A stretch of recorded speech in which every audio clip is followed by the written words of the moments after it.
Meowdy, hello, hello, Krola, Kroloha, Mihao, all of the things, hello! Oh, you are once again coming. Oh, well, hello from 9,000 feet in the air. Dang, and you joke about me going to the airport. Krola. I'm sure that there were more. Oh, at 8,000 feet now, you're descending. Well. Hold on. I just saw a sign. It's behind my head here, but it says statues available, please inquire. Are they just giving out statues here? What the heck? You have the high ground now. Oh ho ho. But yeah. Shoot. I think I'm ready to hop back into things, because I sort of missed yesterday. Sorry about that. New York landing at night. Honestly, New York at night is very, very pretty. That's true.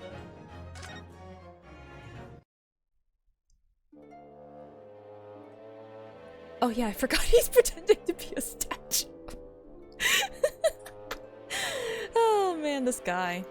On the other hand, I think last we left off, he was like, oh, you'll find something about Van Zeek's tragic backstory here. Probably. Maybe. And then went back to being a statue. Can I talk to him about things? I could. I could also take a look around.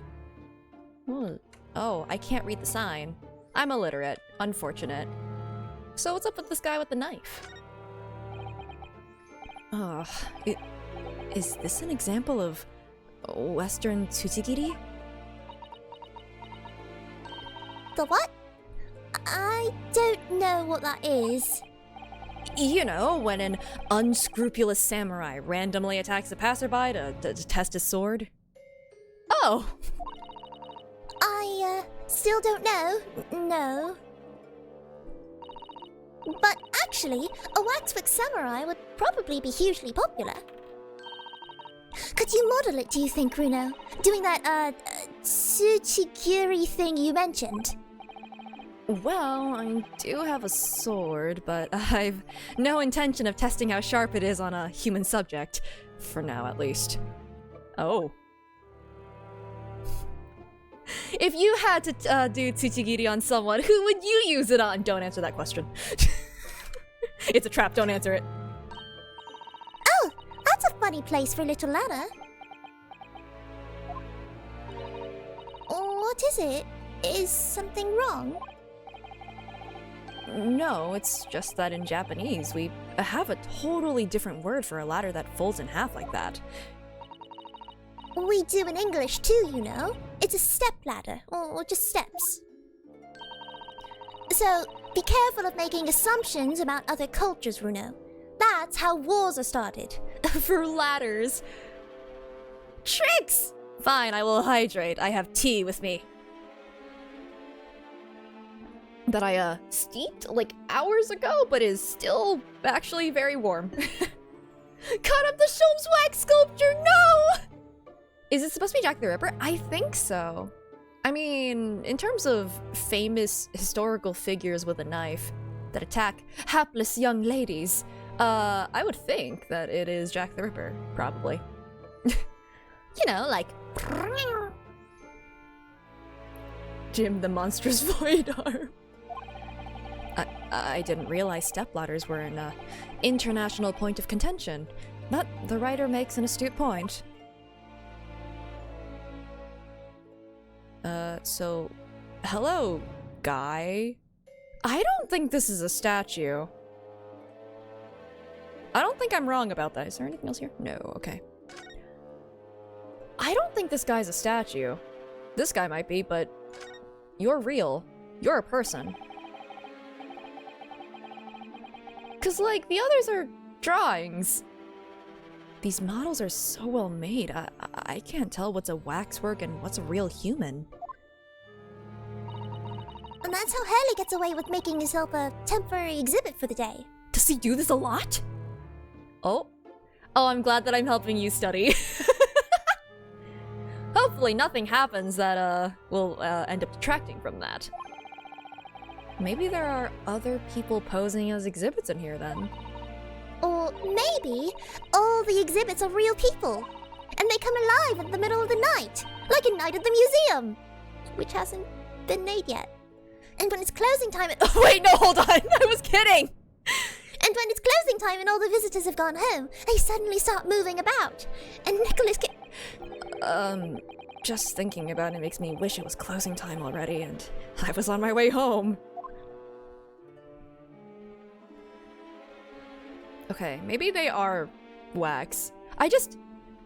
Like, it's weird, right? Because everything else is, like, roped off or something, and this guy's just sitting on a chair. I think this is a real guy who's asleep. I don't know about this one, though. This guy seems probably... I don't know. He's fenced in. He's blocked off. What else?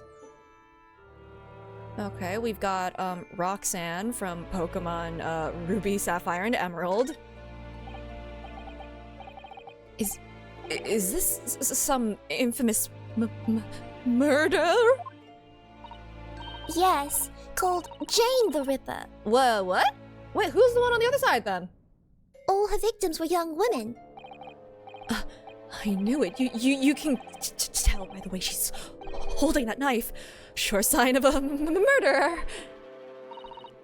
Well, yes. Ah! What's the matter, Runo? I've worked it out. I know what she's doing. Murder! She's trying to fill that bathtub with blood so she can have a soak in her victim's gore. Not according to the information about the exhibit on the little board here. Ooh. Well, take care. Have a safe, disbarking. It doesn't mention anything about the bathtub. Really? Oh shoot, was there a Jane the Ripper? I mean, I don't think they had the same title, right? Surely. Sorry, I don't think it's significant. But it's right there. I still think it has to be there for a reason. We had a spare bathtub laying around and we just kind of used it as part of the exhibit. We didn't want to waste it. There was a lot of empty space in the scene. Okay, well, not really. Nothing much else here. Oh shoot! Hi, Rin! Oh shoot! Hello! Welcome in! Don't mind my chat talking about murder.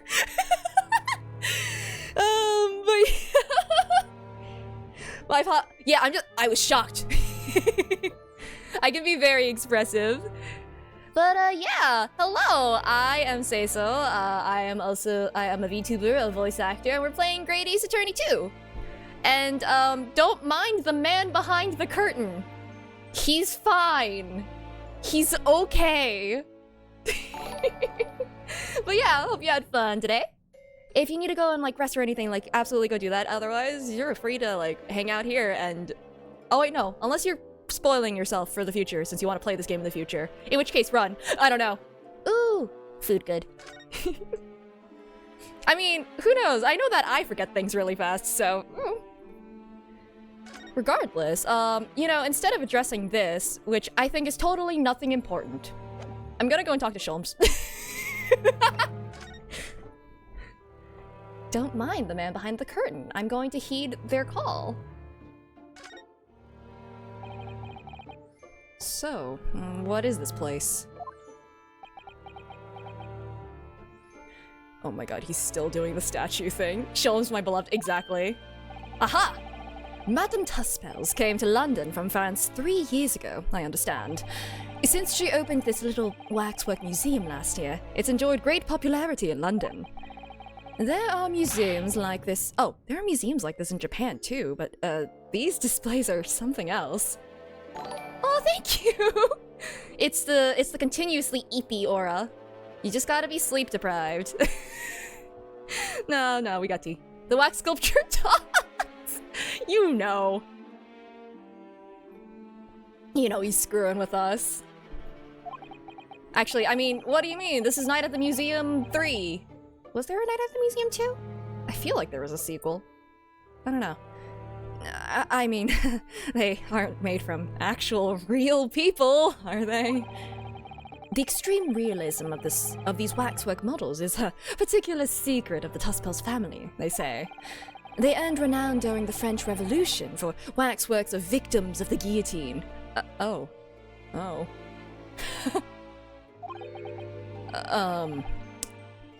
That sounds grim. Oh, wait, there's 3? Shoot, this is Night at the Museum 5. The gruesome scenes were portrayed with such realism in the expressions of the faces of the condemned. Apparently, the sculptors would make the models directly from the corpses. Right there at the site of the executions. How do you know this, Iris? That really turns my stomach. That's just one of several legends about the Tuspels family. Whether there's any truth in it, I couldn't say. But anyway, this museum houses models of famous people from all over the globe. Nevertheless, the most popular area of the museum by quite some margin is this House of Horrors. House of Horrors? Of course, visitor numbers are dwindling now as a result of the Great Exhibition, but people usually flock here to see the exhibits of some of London's most vile criminals at their gruesome work. Naturally, most of the miscreants portrayed here were sent to the gallows. So, they're even stiffer now than the models of them. Have you heard of poor taste? My dear fellow, the public live for poor taste. They yearn to be shocked. So the hideous exhibits in here are, Oh. Huh. I didn't realize that. Wait, no! Ryunosuke is an English major! He would have read about something like that, maybe. Possibly, depending on when that was written. They're all portrayals of real events that actually took place. Is it just me, or did the temperature in here just seem to drop? No, that's just the global warming. Anyway, I advise you not to think too deeply about what you see here. Oh, he's back to being a waxwork, is he? You wouldn't buy that bathwater, but they have it in the gift shop!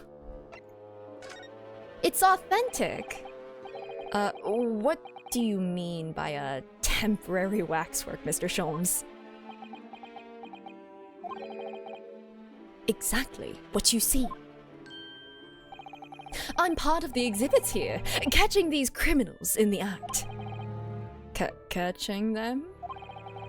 Every half an hour, I home in on a different killer in one of the displays and adopt a new pose to ensnare him.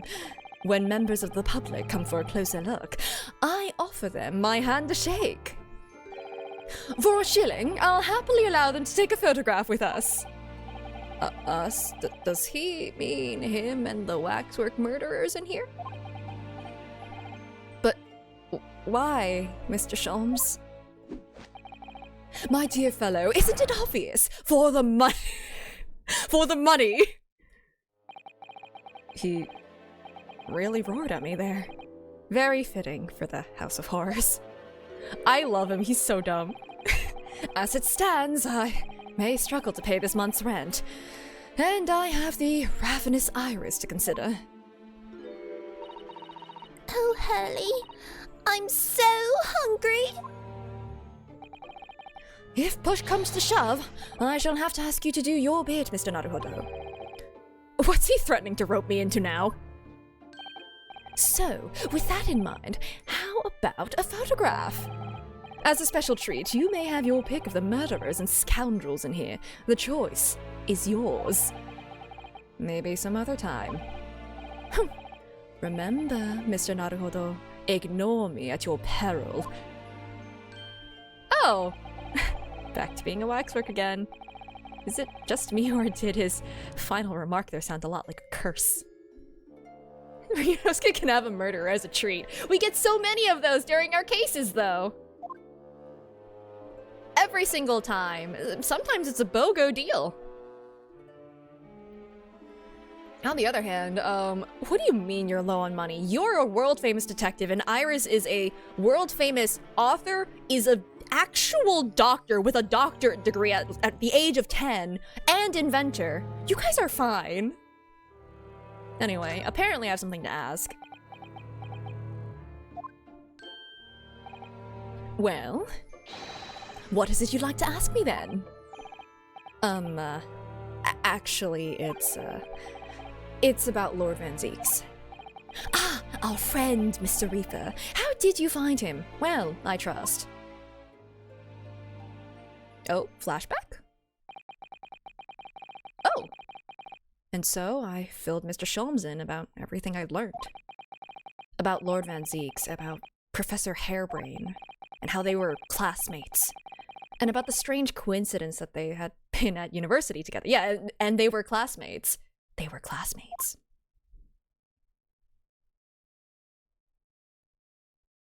Is that really all we're gonna tell them? So, I'm wondering what it was that happened to make, Lord Van Zeek such a different person? I was sure that you'd know, Hurley. Seems like he does. You said there was something going on here in this exhibit hall before? That something was afoot? Or at hand, given the hand at the curtain. We'll look at that later. And that you believed it was related to what I wanted to ask you about.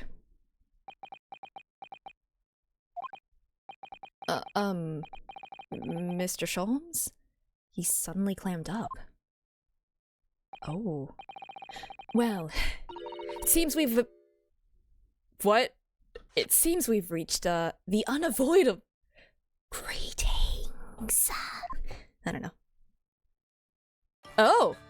Greetings. Oh!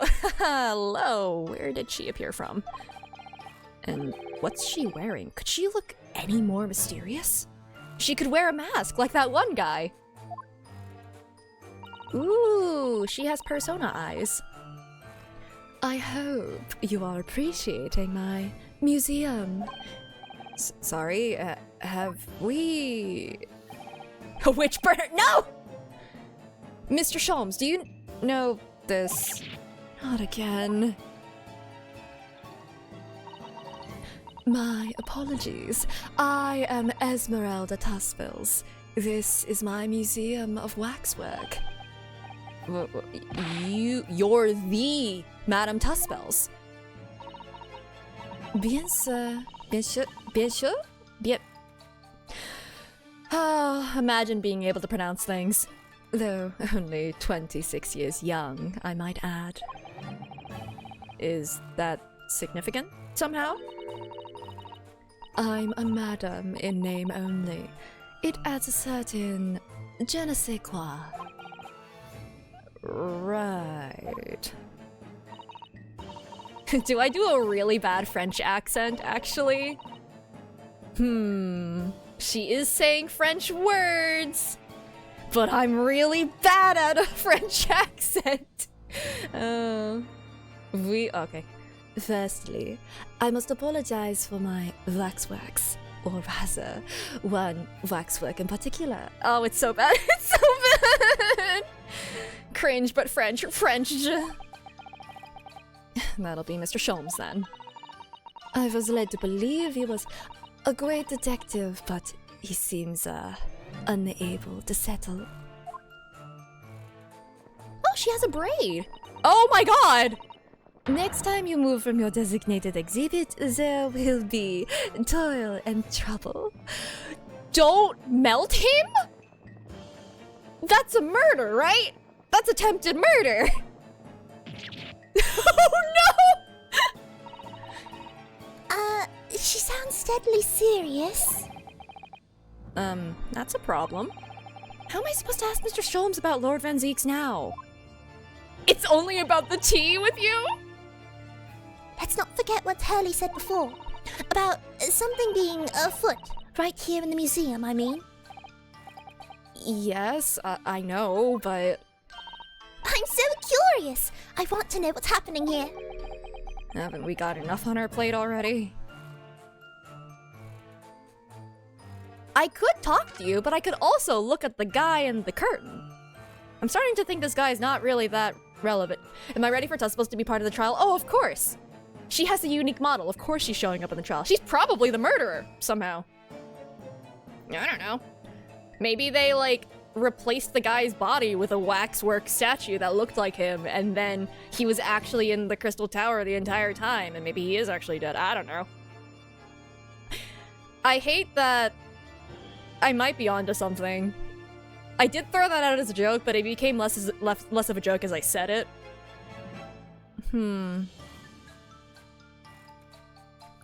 Well, I'm sure that won't be relevant.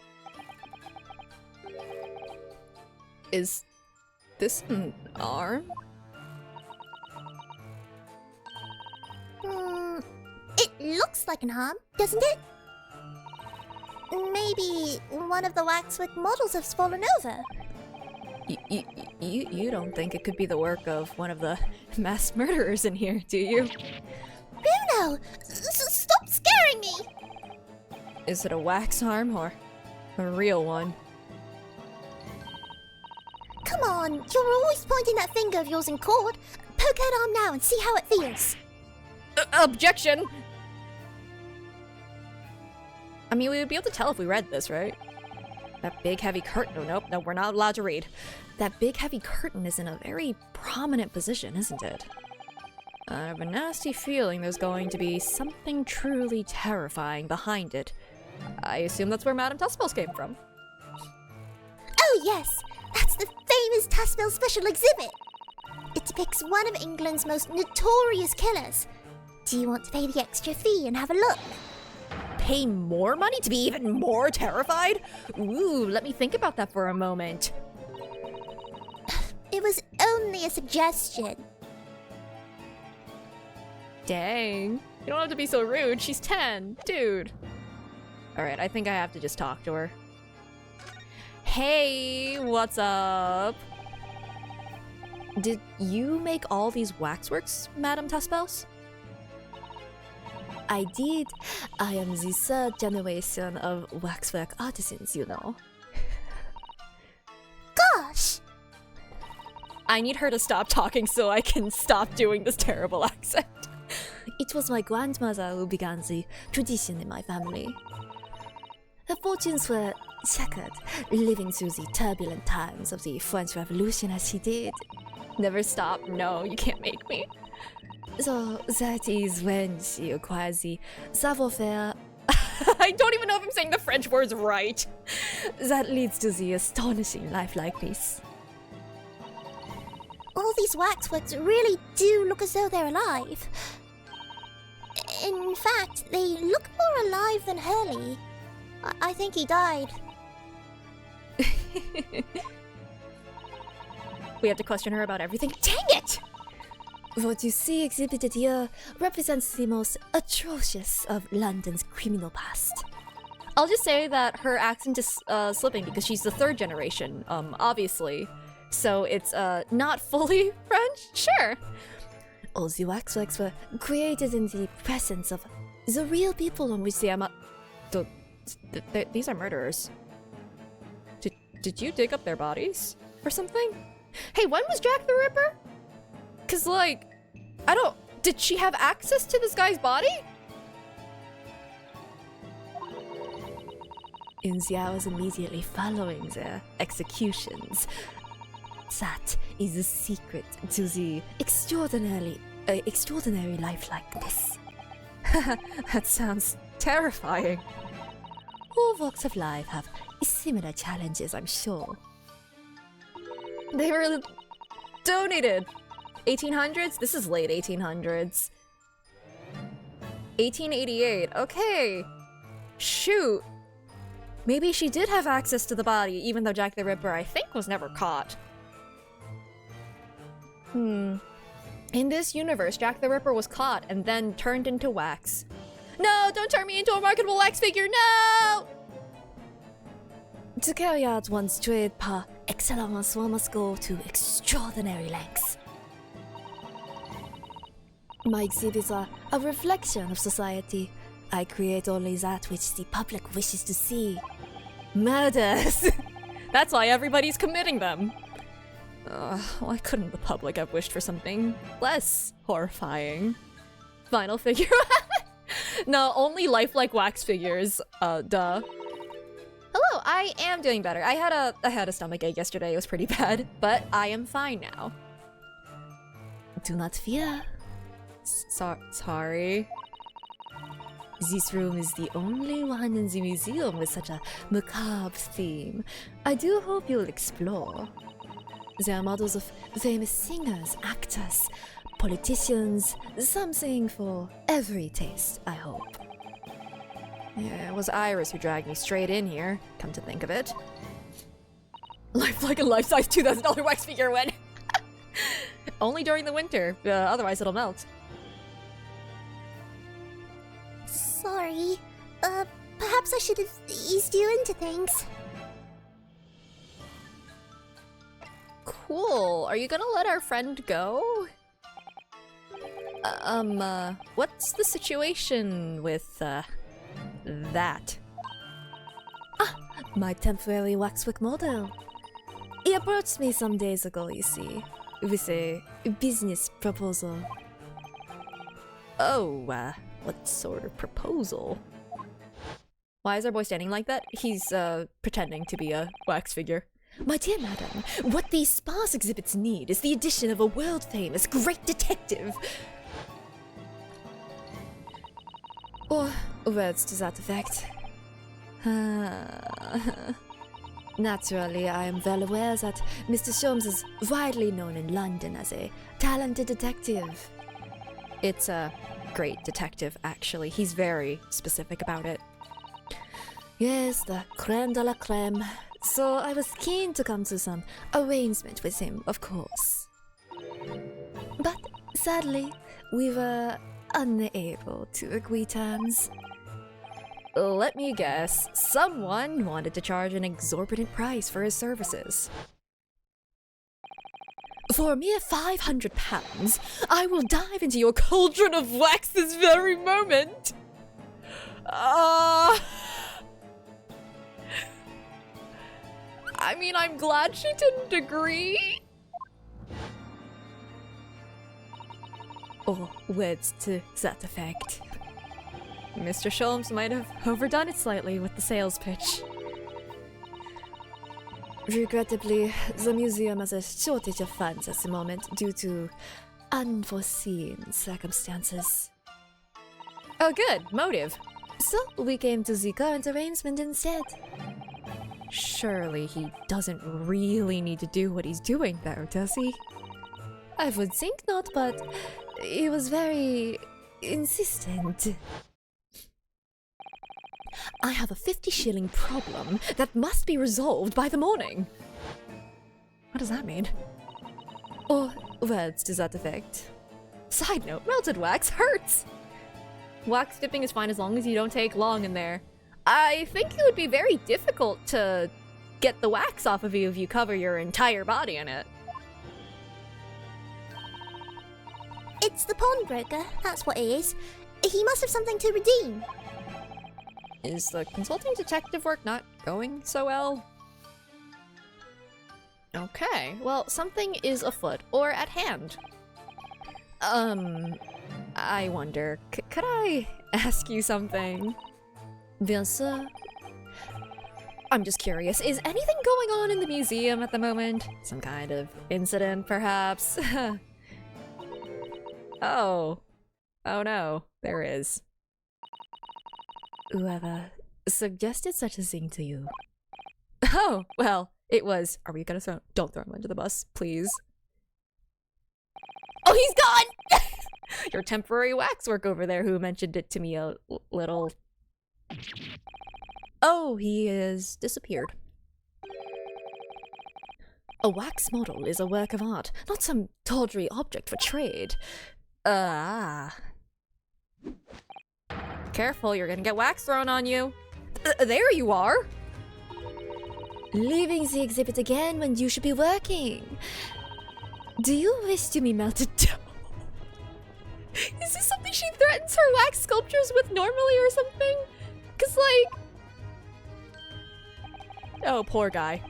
My dear Madame Taspel, save your reprimands. There are more pressing concerns. The wax can wait. It's our ideas about your current problem we must throw into the melting pot instead. You live today. Personally, I would advise you not to involve the police. Why ever not? Oh, she's turned as white as a sheet. Okay, maybe she's just a witness? Because you have at your disposal a great detective whose services you may employ for a mere 50 shilling. Oh my god, 50 shillings. Though please be aware that I prefer, no, I insist upon payment in advance. That's so sus, my guy. You agree? Very well. Let us see if the great detective is able to live up to his name, shall we? Before I engage my analytical processes, I must ask you to clarify something. What, pray, is behind the curtain? That is the Taspel's special exhibit. There is an extra charge to see it. Ah, the special exhibit in the House of Horrors. It must depict a special killer then, I presume. Would you be so kind as to draw back the curtain, I wonder? I wish I could speak French. Absolument non? Absolument non? There's nothing amiss behind there. Nothing amiss, madam. What about the arm protruding ominously from under the curtain? Wait. Wonderful. And we didn't point it out earlier? Hello, channel my inner Pierre. I wish I could. The inner Pierre has left and become the outer Pierre. I don't know where he is. Vibin'. As Frenchly. I strongly encourage you to allow me to see what lies beyond before the situation worsens.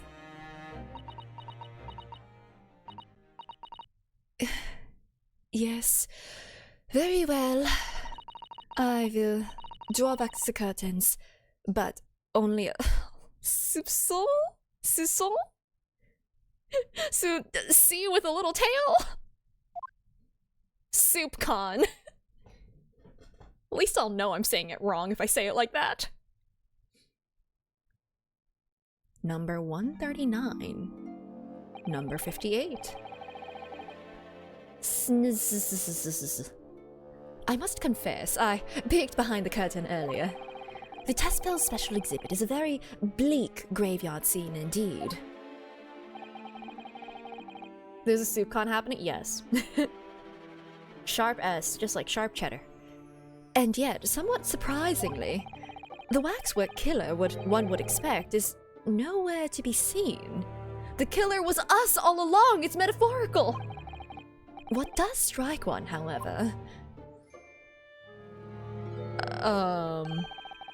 is the portly gentleman lying peacefully on his back on the floor. Honestly, I'd go to a soup con. In this weather? Yeah. Well then perhaps, Mr. Sholmes, that man on the floor is the ruthless killer himself.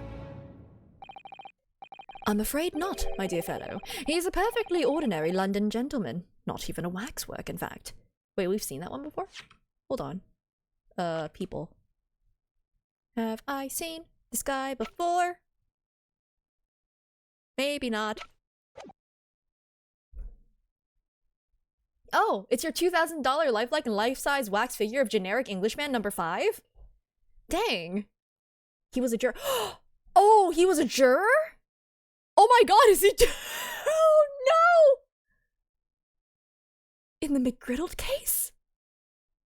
Wait, I'm gonna hold on. I wish I paused where there was music, but I'm gonna look up that case real quick. Great Ace Attorney. I can't write McGriddled. What was his name again? McGilded case.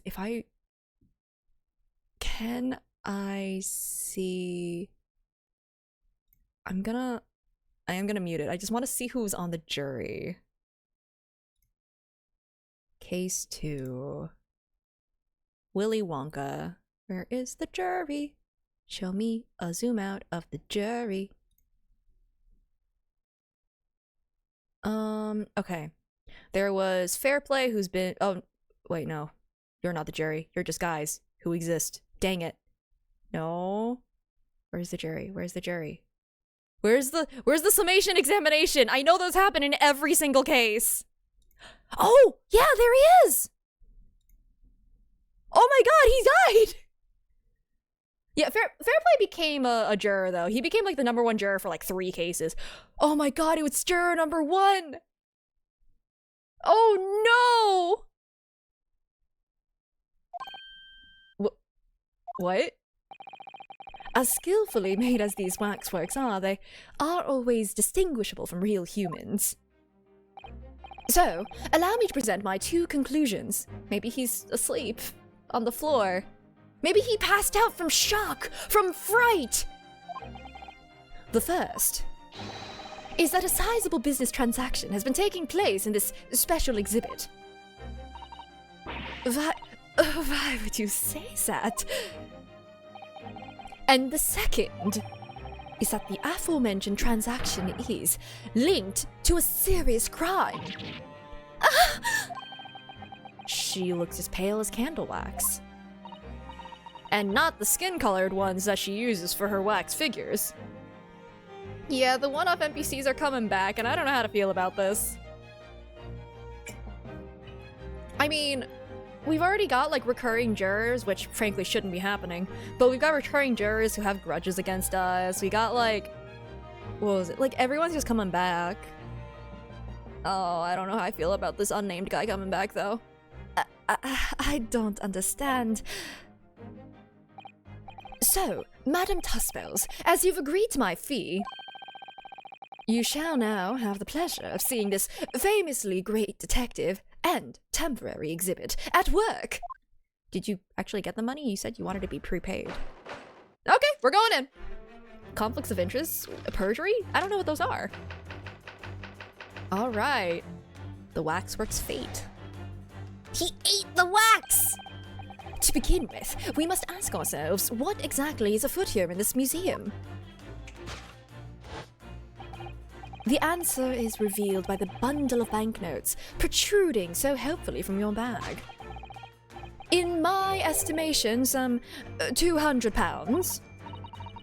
That is all my own money. So, what does this large sum of money reveal? Your hat. Why are you looking at your hat? Ooh, she looks sus. Not as much as the involuntary glance you cast, it would seem, Madame Tussbells. Yes, the answer lies where your eyes now fall. That is not the direction she was looking. The significance of the £200 is revealed by that public notice. Waxwork for sale. Your business has hit hard times, it would seem. In short, you sold the infamous killer, the centerpiece of your special exhibit, for the sum of £200. None! Now, let us explore the next curiosity with which we are presented. Who is the portly gentleman stretched out so peacefully on the floor?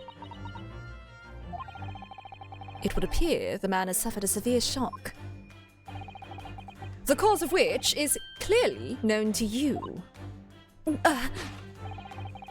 Unfortunately, madam, keeping secrets does not appear to be your forte. What dealt the man such a shocking blow was, of course, the £200. It would appear that you twisted this gentleman around your little finger most effectively. What are you suggesting? He rashly agreed to purchase the waxwork for the sum of £200. Only when he came to hand the money over did it occur to him what an extortionate amount he was paying. But the money was no longer in his hands. It was too late! And the result, the scene we see before us. He collapsed in shock. Yes, the killer in this special exhibit fetched a killer price. We can only pray that the gentleman's dreams are not plagued with regret. Wait, that's topic 1? Okay. Sold for cash. Waxwork location. Ah, I see. The question that arises then is what has become of the waxwork that changed hands? Let us consider that problem for a moment. How could anyone hate Sholmes? Maybe Inspector Siegel. Gregson. His name is Gregson. He eats his food like a seagull. But, maybe them. You cannot possibly... What immediately strikes me about this conundrum is the young man standing over there. Who is this fellow? To find the answer, we need only observe his neckerchief. Such as is worn by policemen as a secret sign to fellow members of the force that a crime is being perpetrated. Yes, this young man is an undercover policeman, currently investigating this museum. I'm pretty sure it's the guy next to him that's actually the police officer. I'm pretty sure. Like, his stuff is not entirely off the wall. I really do give him way too much credit, probably. But I can't tell. I know him well, in fact. It's Sergeant John Clay. What are you talking about? The man's quite a celebrity. He received triple accolades at last year's policing awards. But... Next, we turn our attention to the old man sat before him with the particularly unsightly visage. Wait, the tag is still on his scarf. Does that say 3 pence? I've been watching closely and he hasn't moved a muscle. Almost, in fact, as if he were waxwork. But you... Your reaction only confirms my suspicions, madam. I noticed it at once, of course. Observe. 3 pence? The telltale sign that instantly proves whether or not this old man is waxwork is the obvious price tag. 3pence? A tragically low price, you might say. Though, perhaps the going rate for aging waxworks riddled with cracks. And yet you sold it to the portly gentleman for an exorbitant £200! The sort of plucky behaviour that's sure to attract the attention of Scotland Yard. Isn't that so, madam? I do not... Yes, the waxwork you sold has already been seized by the police and remains in their custody as we speak. The old man must be reunited with his grave in the special exhibit, and not a moment too soon. This is just him throwing shade at the officer. Let's be real. Just like he called the guy's Garadeb's wife a beast, he's just doing this on purpose. Thus concludes Herlock Sholmes' great deduction of this horrifying puzzle.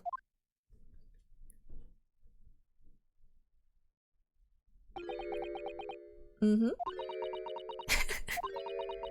Oh no, she's gonna commit a murder! I see I've stunned you all into silence. You have, Hurley. You have. Oh god. And you, obviously upset this young lady in the process. Her cauldron looks awfully hot. Oh my god, she's holding it without, like pot holders.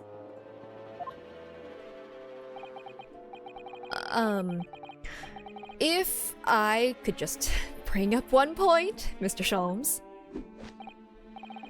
The notorious Naruhodo 1 point. I'm all ears, my dear fellow. Died of a heart attack because he paid too much. And that's a Death Note murder is what that is. According to your deduction, then, the special exhibit featured this old policeman. So that would mean that he's the particularly ruthless murderer, wouldn't it? The killer policeman, Ottermole. Sorry? It was a mysterious series of murders that rattled the capital only last year. The police rushed to the scene every time, only to find the culprit had disappeared into the ether. And it turned out the culprit was a policeman himself, a senior officer by the name of Ottermole. So, you mean that's who the sinister-looking old man there is supposed to be? Indeed. It is a particularly grim face, is it not? Unforgettable, in fact. Yes, I remember that odious. You know, there is a guy called, like, Odious or something. Odious man. That's not intentional, right? Nah. If that guy turned out to be, like, a corrupt policeman who killed a bunch of people, that'd be crazy, right? Surely not. Surely not. Just like 200 pounds obviously won't show up later as a number that is significant in some regard. But is 200 pounds a lot of money for a wax model? It would be enough to afford one of the latest steam carriages, if that puts things in perspective. So, it is quite a lot then.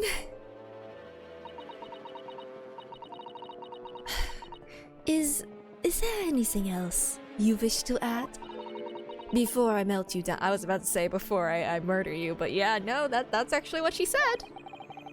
That bubbling wax is looking more and more ominous. The smell of all that molten wax is starting to worry me. Mr. Sholmes did more or less just accuse her to her face, so I think I might have to call in your assistance here, Iris, if that's alright. To make some minor corrections to the great detective's great deductions. Of course it's alright. We'll soon set things straight. Well, let's get started then, shall we? Before Madame Tuspelsa vents her anger. Just what I was waiting to hear, my dear fellow. So, Madame Tuspels, in accordance with our agreement, you shall now have the pleasure of seeing this famously great detective and temporary exhibit at work.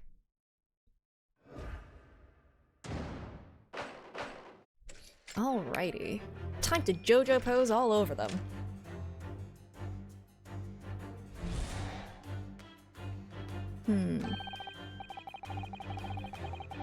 Okay, we've seen this. The guy can't be actually dead, right? Maybe he huffed the wax fumes.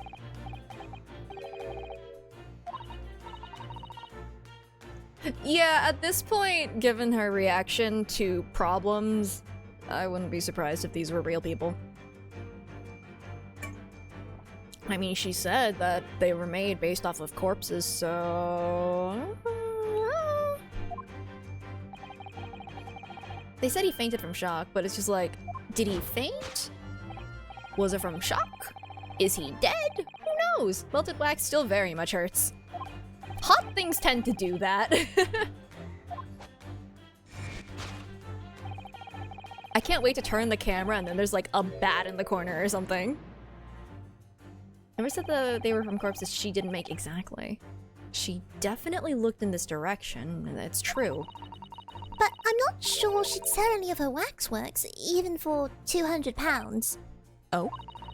She must pour her heart and soul into making them, don't you think? Over and above the wax. If it were me, I wouldn't sell them for anything. For that much money, I would. But it sounds like that makes me a bad person. Well, anyway. I wonder if the £200 could have some other significance. Please don't tell me that the man weighs 200 pounds. Please don't tell me that that's actually what it is. Let's follow that furtive glance again and see if there's anything else that could explain it. Please don't tell me that... Oh! 200 pounds. What does that say? What's that note doing pinned on the wall there? Oh, yes, let's see. Dear Madame Tussbells, we've taken the prisoner from this room. The price for his safe return is 200 pounds. Oh! A hostage situation using wax! Have the money ready by noon on the 23rd of October. What? This is... It's just like the sort of thing that's left behind when someone is kidnapped! Yes, it's a ransom note! Exactly. See? Always relevant. This guy is just trolling everybody. Risking his life to troll. And you know what? I respect the dedication to the craft. Spin! The significance of the 200 pounds is revealed by that ransom note. Quite so, and we must congratulate these criminals on their inventiveness abducting a waxwork. 200 pounds is no small ransom fee, yet you clearly intend to pay it. The model in question has special importance, so I put together all the money I have. In summary then, the 200 pounds you have in your handbag is ransom money. Now, let us explore the next curiosity with which we are presented. Who is the portly gentleman stretched out so peacefully on the floor? It would appear the man has suffered a severe shock, the cause of which is clearly known to you. Oh, well, yeah, no, okay. Dialogue has not changed anymore. All right. Do. Not that. So if the waxwork was kidnapped, where does that leave us in terms of who this man is? We could just ask him when he comes around. I think the point of this exercise is to understand the beauty of the deduction process, Iris. No logic or reasoning allowed. Yes, you're right. Hurley's trying so hard. We mustn't let him down. Well, there's little doubt that he suffered a shock. That much seems clear. But in that case, what's Madame Tussbells trying to hide? Let's have a closer look around. Alright. Spin! Is there anything... Ooh, this room's kinda neat. Wait. Why can I look at your braid? Why can't I look at your braid? Can I look at your hand? I can look at your hand! Why for? Interesting. You know what? I'm gonna look at this. Why can't we look at your braid? Madame Tussbells has very long hair, doesn't she? My hair used to be that long. It's really annoying, by the way. Yes, but you couldn't tell looking at her from the front. You know, it looks rather like a whip, don't you? No. No. She wouldn't. Right? The sort of whip that could have floored the gentleman with a single crack. Okay, no, he's just being silly again. That seems a little far-fetched, even for you, Runo. I was about to be like, she didn't like strangle the guy, right? Whipping your hair back and forth is not gonna do that to someone. Wait, that's not her hand! That is not her hand! That's not the same skin tone. Hello? This is just Madame Tussville's right hand, isn't it? That's not even a right hand. That's definitely a left hand, as I look at my hands. Yeah. I am feeling substantially better. Oh. Oh, TDS isn't gonna go off now. Alright, thank you for the 19 months, Sander. Can hair be strong enough to strangle someone? I don't know, maybe? Potentially? I don't know. Oh, thank you for the 3 months, Ambrist. Also, I think also with the hair the way this is, like, if it's coning out like that, maybe, possibly, you could maybe kill someone with it. I don't know. Human hair is quite strong, especially when it's holding its shape like this. Oh, yes, it must be. I can clearly see her left hand after all. Oh, but wait a minute. This is a left hand as well, look. It's a person with 2 left hands. We're going into the Princess Bride. Don't say such creepy things, Iris, please. And it seems very stiff, too. In fact, it's really hot. Are they just going around her and just like poking her? And she's just standing. Hi, June, what's up? This is a little awkward. I'm gonna move past this statement for no particular reason. You mean it's made of wax? See, for the record, it's made of wax. That's a wax hand. Nothing untoward here. No, no, no. Don't clip it without this context.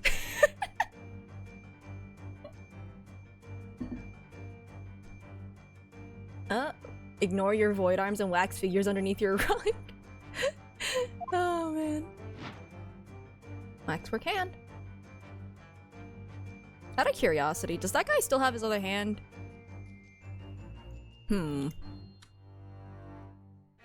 Everyone who's...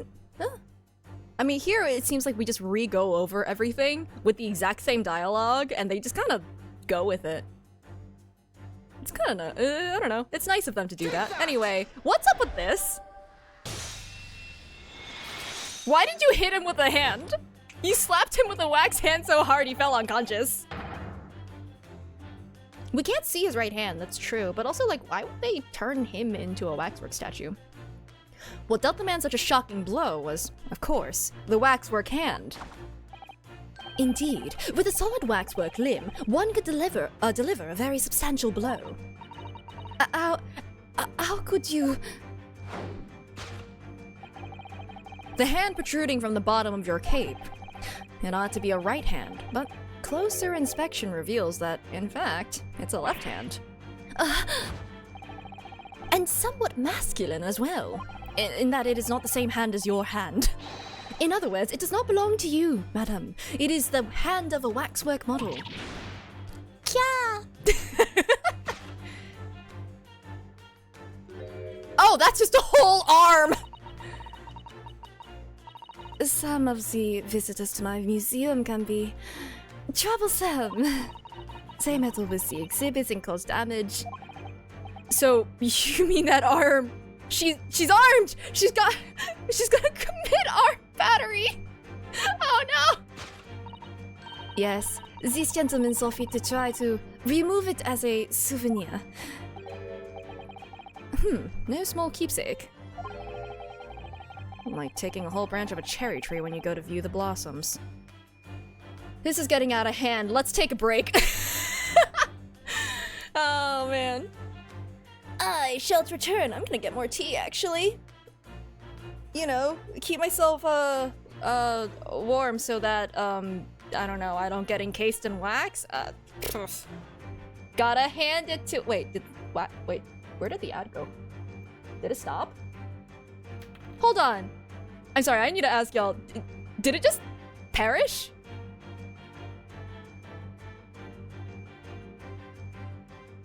You know what? I'm just going to assume that there isn't an ad. What the heck? It just died? Huh? Okay, well, never mind. Back to this. I still have a little bit more tea. It's fine. Goodbye, ad. I am afraid I had to teach the man a lesson. Oh! That's assault, ma'am!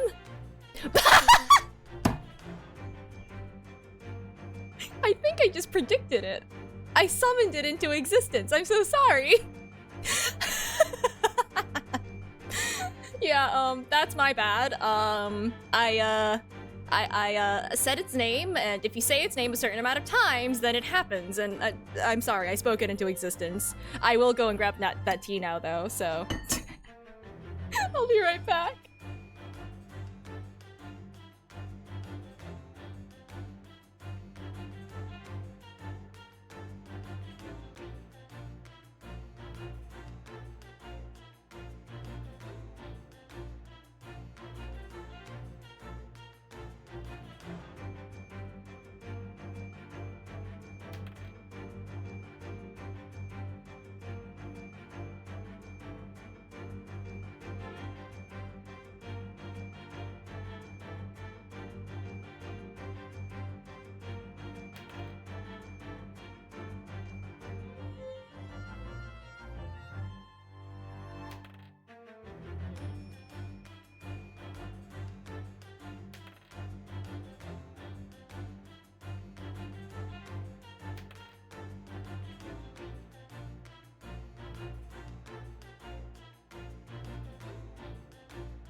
Huh? Thinking?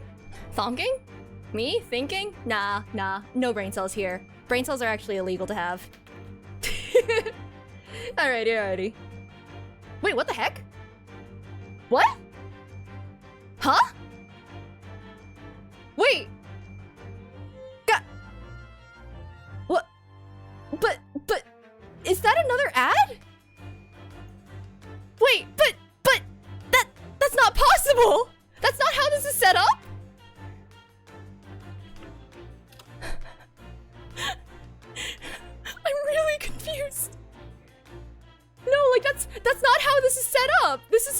Okay. I have it set up so it happens like every hour, which is like the bare minimum, so that I can avoid pre-roll. Because like I personally find pre-roll very annoying when I watch streams, so I wanted to turn that feature on. What is this? Twitch! What is this? What? Did something break? No, I'm gonna stand here and chat with y'all. Hey, what's up? What the heck? Okay, well, we can just take this little phrase, I'm here to teach them a lesson, and just me directed at Twitch.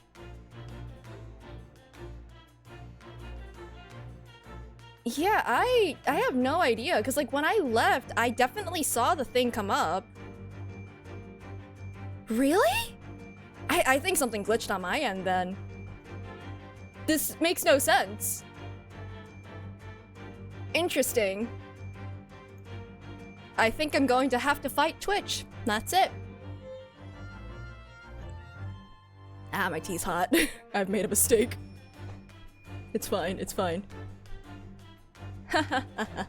Yeah, I don't want to necessarily keep going, just because, like, you know, it, for the people who are stuck in ads, I don't want them to miss out.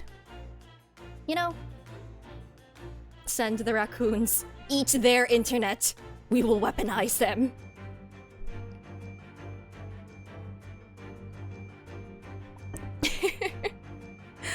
Oh, I'm so glad I made that emote. Oh yeah, I did add another one, I think. So, that's pretty fun. I think I did anyway. Unless I forgot to. No, I added it. I added another smug one to replace my old smug one, because I did used to have one, and then I got rid of it. So, yeah. Tried to make it different from the Sholmes one, though. Maybe I should make the shadow on it darker. Yeah, it's fine. But, 12 seconds. So, it's fine. Theoretically, we'll be safe now, right? We're safe from the demons. The Twitch demons. We're okay now, probably. Okay. Maybe it's woo-woo, taking over or something. Regardless, we're gonna have to teach them a lesson. You confronted the man and tried to take the arm back. And the result. The scene we see before us. He was knocked unconscious. A point we may need to revisit later. But for the time being, we have our conclusion. That's assault, ma'am. Armed assault.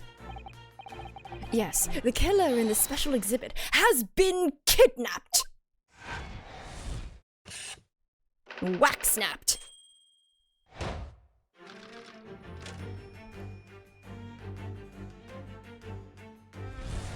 Oh, there we go. Alright. I think this is the same dialogue, so. Do-do-do-do.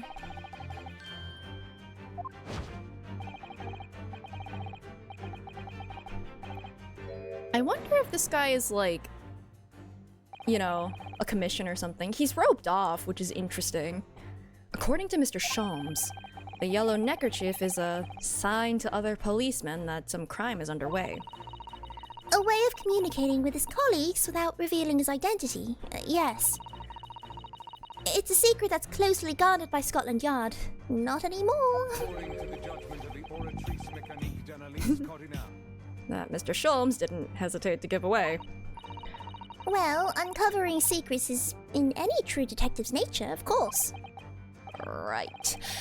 Anyway, judging from Madame Tuspel's reaction to Mr. Sholmes' deduction, I think perhaps we might not have identified the man quite correctly.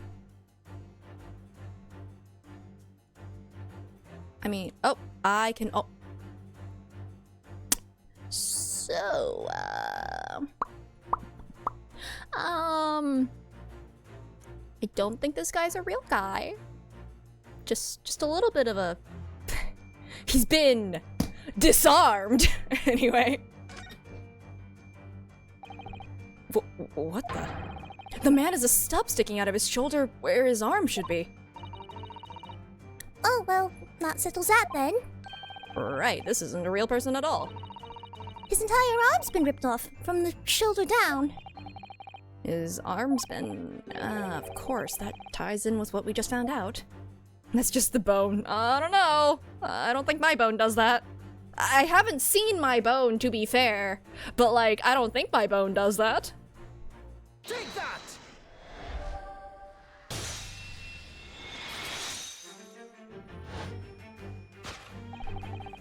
Who is this fellow? To find the answer, we need only observe. His shoulder stub! No such boneless human walks this earth. Of that, I can assure you. In other words, the man standing here, the young Sergeant John Clay, is in fact, defying all odds, a waxwork model. We feel it in our bones. I seem to remember it was you who concluded he was a real person in the first place, Mr. Sholmes. He just turns off the spotlight!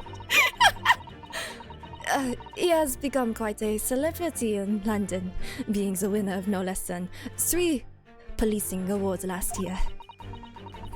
Shut up. I simply had to make a model of the man. Naturally, what other explanation could there be? And it was this detective's arm that was pulled off by the man on the floor in the special exhibit, wasn't it? Next, we turn our attention to the old man sat before him with the particularly unsightly visage. Oh, yeah. We can keep going. He is probably not wax. It was baseless and armless. It was both. I don't think these waxworks have a base on them.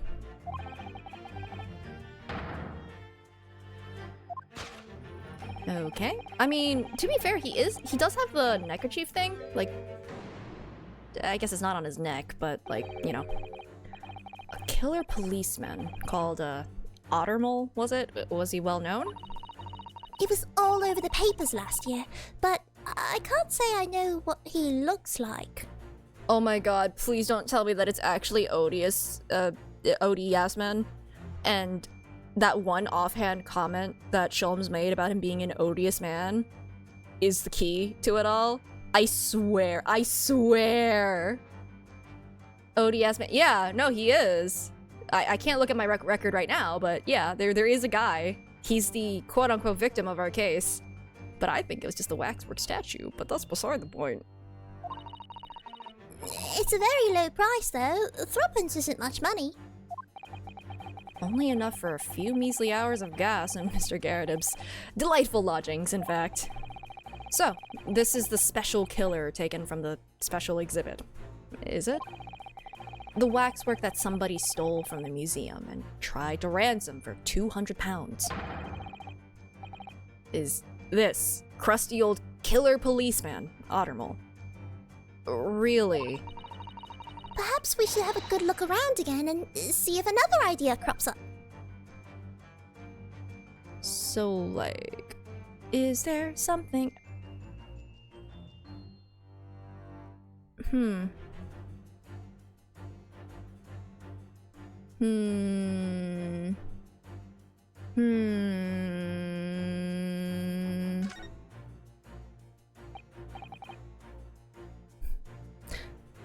Look at this! The old man's tapping his foot like crazy. He seems to be fast asleep, though. He's not tapping his foot consciously, then? Huh? About Twitch? Oh, no, I'm not. Hello. I'm here for like another hour or so. Hour and a half. A motorized statue! It's FNAF! I can't believe we were in FNAF! It must be a Twitch. Never mind that. The point is, waxworks don't tap their feet. Or Twitch! And look at his arm, too. We've seen a scarf like that somewhere else around here, haven't we? I mean... like, that's something we should look at, but this is kind of the more important thing right now. Oh my god, it's Twitch! We found Twitch! They were sabotaging me because they didn't want me to find them! The telltale sign that instantly proves whether or not this old man is a waxwork is the obvious Twitch.tv. Even the most realistic waxworks do not exhibit a Twitch. They're not allowed to have accounts, actually. Waxworks are not allowed to have Twitch accounts. You heard it here first, folks. In other words, this splendid old man is in fact a genuine member of Scotland Yard. Slight shift in your choice of adjectives, then. And there you have it. Well, Madame Tussbells. Well, what? It was me who contacted the police and demanded that someone come in the first place. He is clearly fatigued. He is sound asleep. Did you knock him out too? But then what's this tag about showing a price of 3 pence? No doubt the price tag of the muffler, which the old Bobby purchased recently at a local market. And I presume you've observed the scarf tied around his arm. Does that not strike you, Mr. Naruhodo? Yes, the secret sign used by detectives to show that some criminal activity is currently underway. Of course. Because, as you know, there has been just such criminal activity happening here. As you deduced from the very beginning, Detective. So, it would seem that we finally arrive at the truth.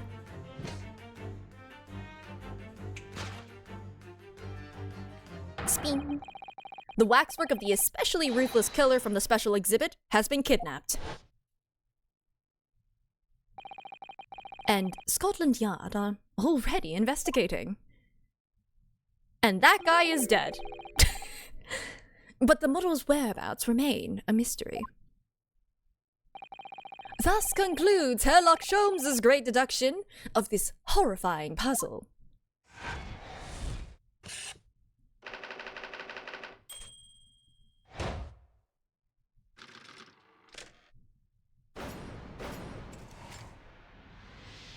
Please tell me that they used the statue in the to act as a double in the explosion. All sorts of people visit my museum here. Men and women, young and old. Sometimes they drop in just for a short time on their way back from the pub. I welcome them all. But if anyone tries to damage my exhibits, I do not take it lightly. I commit murder. Anyway.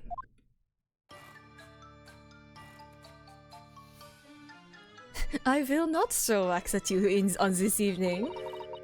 Your great deduction was even more enchanting than I had been led to believe. It was a pleasure, my dear madam. I'm gratified that you enjoyed the spectacle. And as for your rough customer, I've no doubt he'll regain consciousness shortly and return home.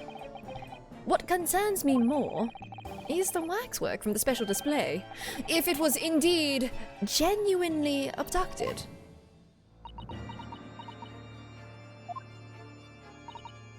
Yes, tragically it was. Then I would ask you to recount to us the events surrounding the stolen waxwork, in as much detail as possible, if you please. Very well. But after I've told you what I know, I must insist that you return to your work. You kind of walked yourself into that, to be honest.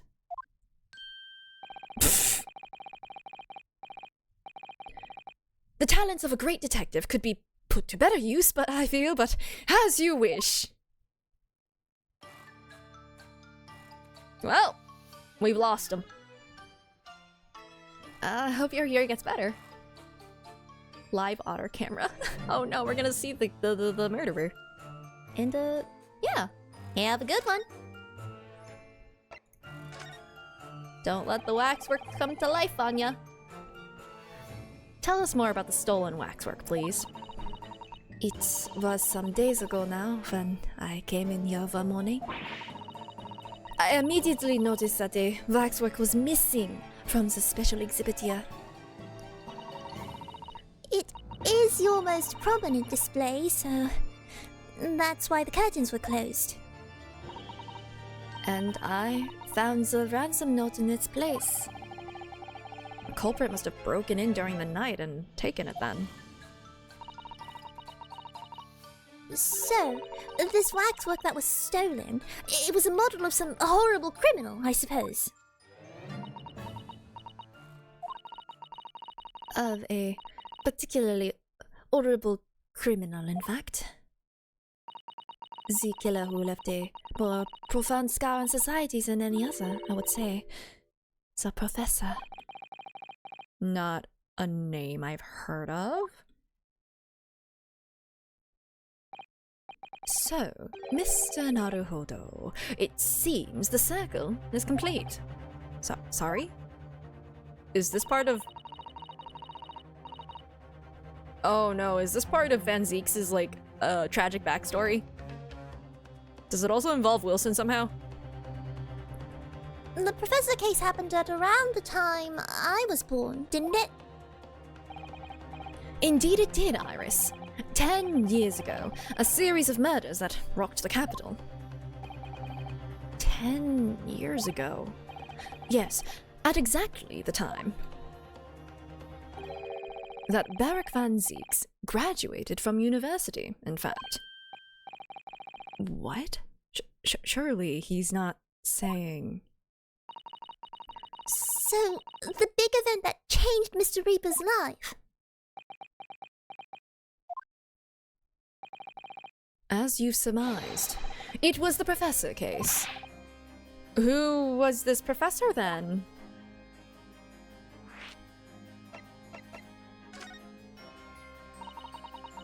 It was a series of gruesome murders that had all of London gripped in terror a decade ago. After 5 victims were killed, That's not the right... the man was arrested and put to death. It's so bad. And now he's immortalized here in wax for all Londoners to admire and enjoy. Though, of course, he happens to be absent at present on account of the abduction. But I don't understand. How is all this related to Lord Van Zeeks? You must first understand, my dear fellow, why it is that the Professor earned such infamy. Why was he called the Professor? It was due to the victims he chose, some of Whitehall's finest.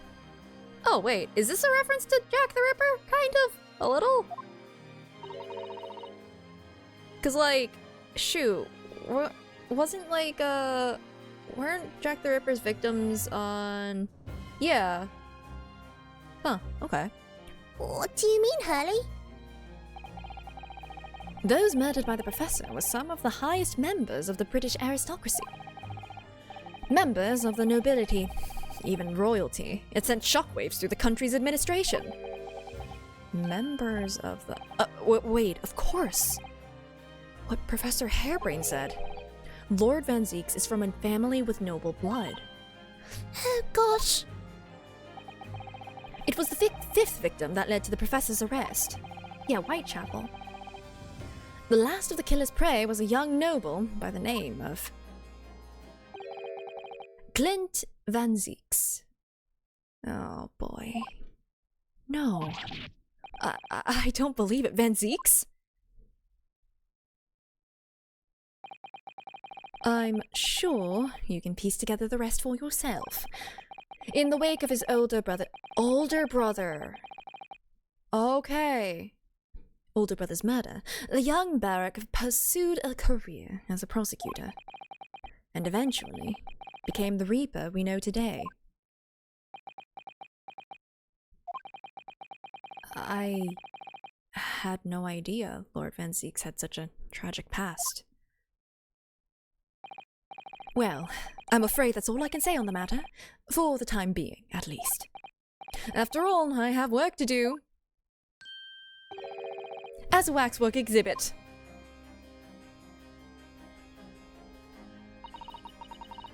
I am afraid I shall have to excuse myself as well.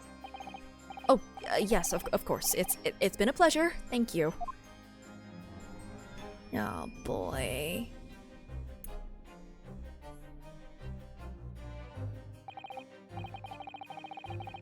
Well, none of the predicted scenarios I've been analyzing involved you coming to visit me here. Wait, who's saying this? Who said this? Oh! It's been too long, it really has. I'm delighted to see you, Barak. It's been 10 years. And here we are, meeting in a prison of all places. I can't forgive myself for what happened to Mr. Asman. I just can't. I still can't believe it could happen. Tomorrow, the court will decide. Yes. I have a young Eastern man acting for my defense. He seems reliable enough, though. It was an accident. A terrible accident. He assures me he can prove it. I must warn you. Oh, I know. I've heard already. You're going to be prosecuting, aren't you? Yes. Since I returned to England, I've heard lots of stories. Barak, are you really... What? Never mind. I know that you have my best interests at heart. Oh, man. My friend is on trial. I wouldn't entrust it to anybody else. What is that hair? Don't worry about it. Of course, I fully understand. Thank you, Barak. Until tomorrow, then. I'll see you in court. This case is giving him so much depth. I kind of love it. Ooh. Ooh.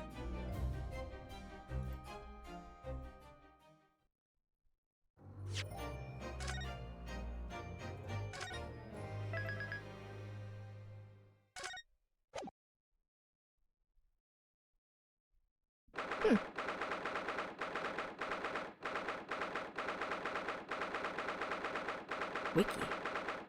What wiki? I'm not gonna look into that one. Hey, look at that! It's the 23rd of October! Whoa!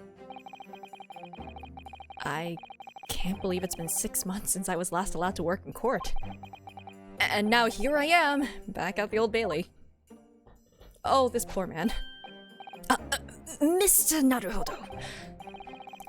Good morning, Professor Hairbrain. I don't understand. It doesn't make any sense. The atmospheric pressure in here is off the charts. I've never felt anything like it. It's crushing me. I feel it every time I'm here, that, gravity. Ah, Wikipedia, that makes more sense. Well, this is Britain's highest court. But are you telling me it's fitted with some kind of device that can actually control air pressure? I think it's probably all in the mind. Ah, yes, well, you won't let me down, will you, Mr. Naruhodo? I'm counting on you in today's trial to save my life! To save the secret of my super high voltage instantaneous kinesis machine from being made public. Yes, I understand. I know what I have to do. I have to establish that the explosion 2 days ago was nothing more than an unfortunate accident. Well, I'm sure there's nothing to worry about, really. Justice will prevail.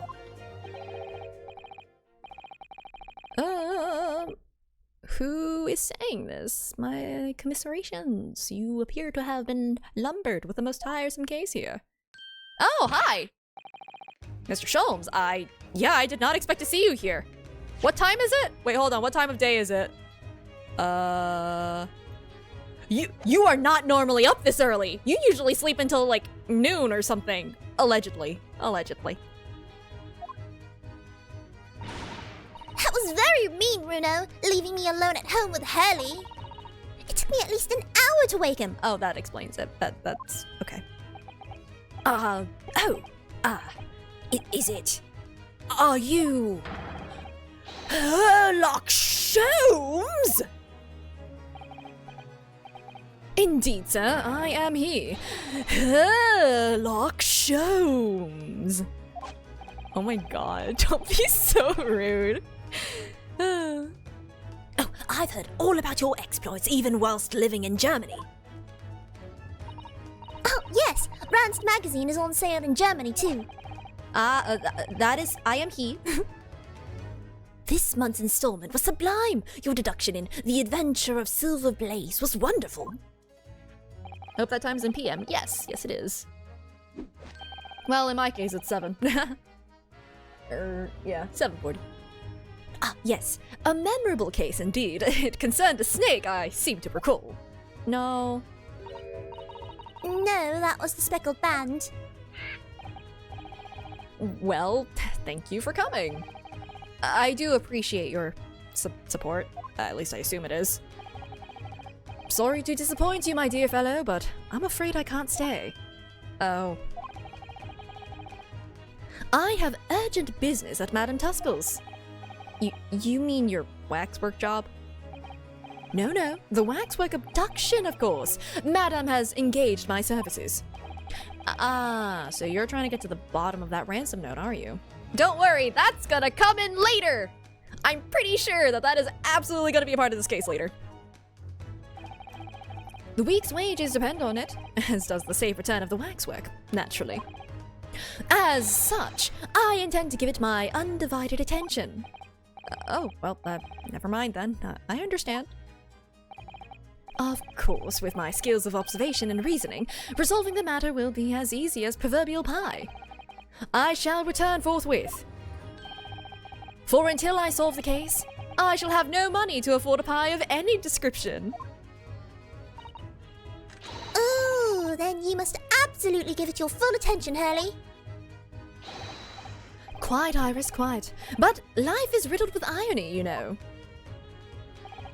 Whenever I give something my full attention, I have a quite insatiable desire for a pie.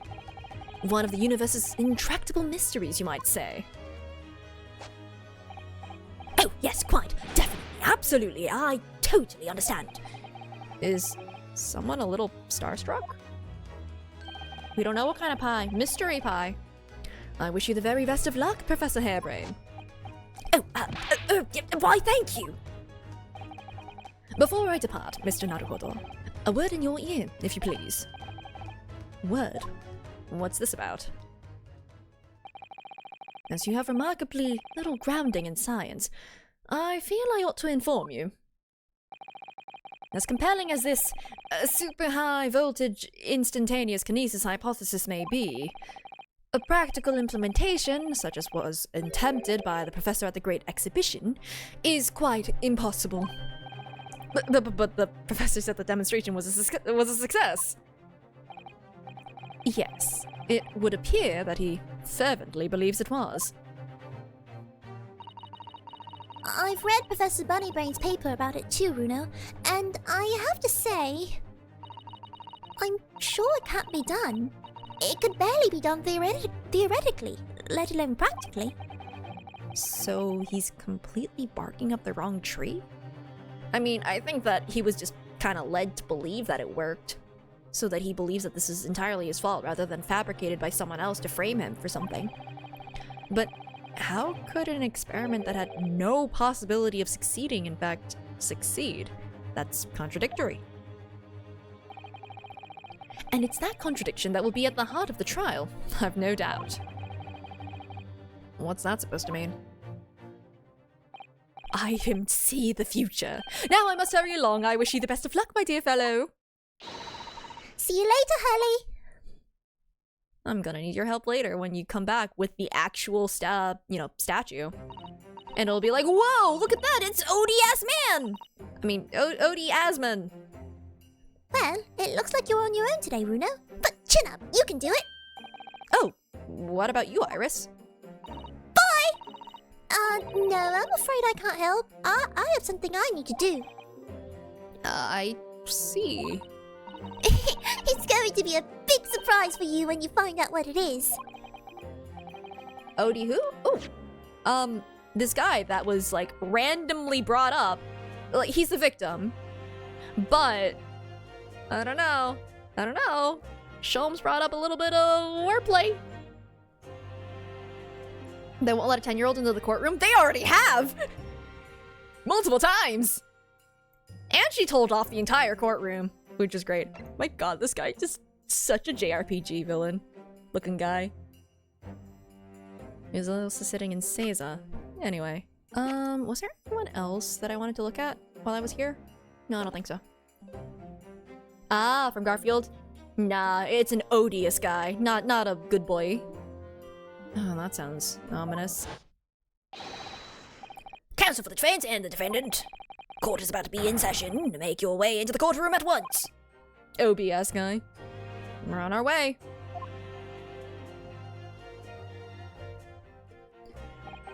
I think this is the first time we've been on our own. An experiment that the laws of science say can't possibly succeed.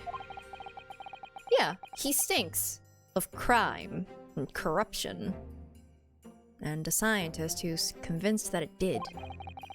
And that's the riddle you have to unblock here. Oh, that's the riddle you have to unlock here, Ryunosuke. That's the key to this case. Give us like 3 hours to get to that key, because I don't think we're getting to it immediately.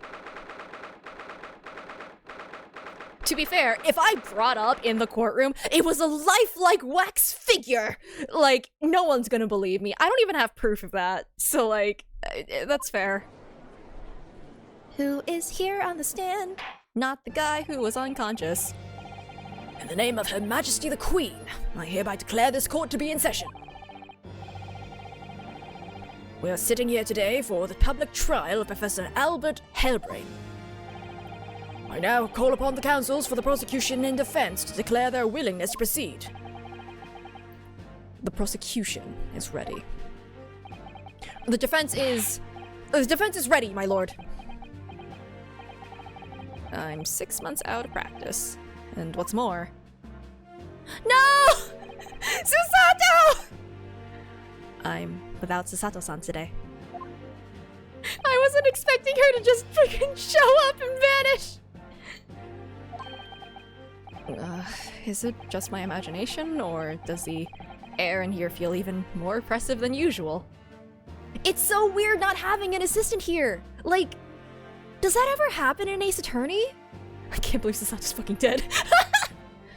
No, Iris isn't joining us! She has something to do, apparently! I don't know.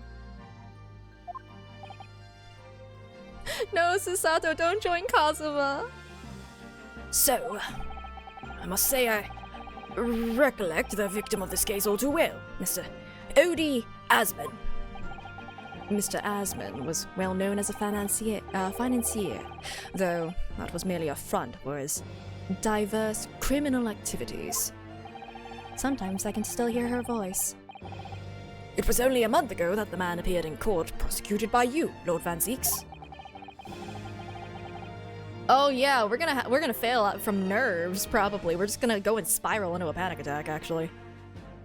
But the jury unanimously found him not guilty. Because every member of the jury had been bribed by the sound of it. Preston Soba! Diverse criminal activities are the only diversity we're allowed to have anymore. Well, considering the racism that's going on in this game, they've been a little better about it, ish. These powerful lunging criminals are prepared to go to extreme lengths to keep their freedom. But 2 days ago, on the 21st of October, Mr. Asman met his end. The work of the Reaper, was it? Please stop blaming everything on me.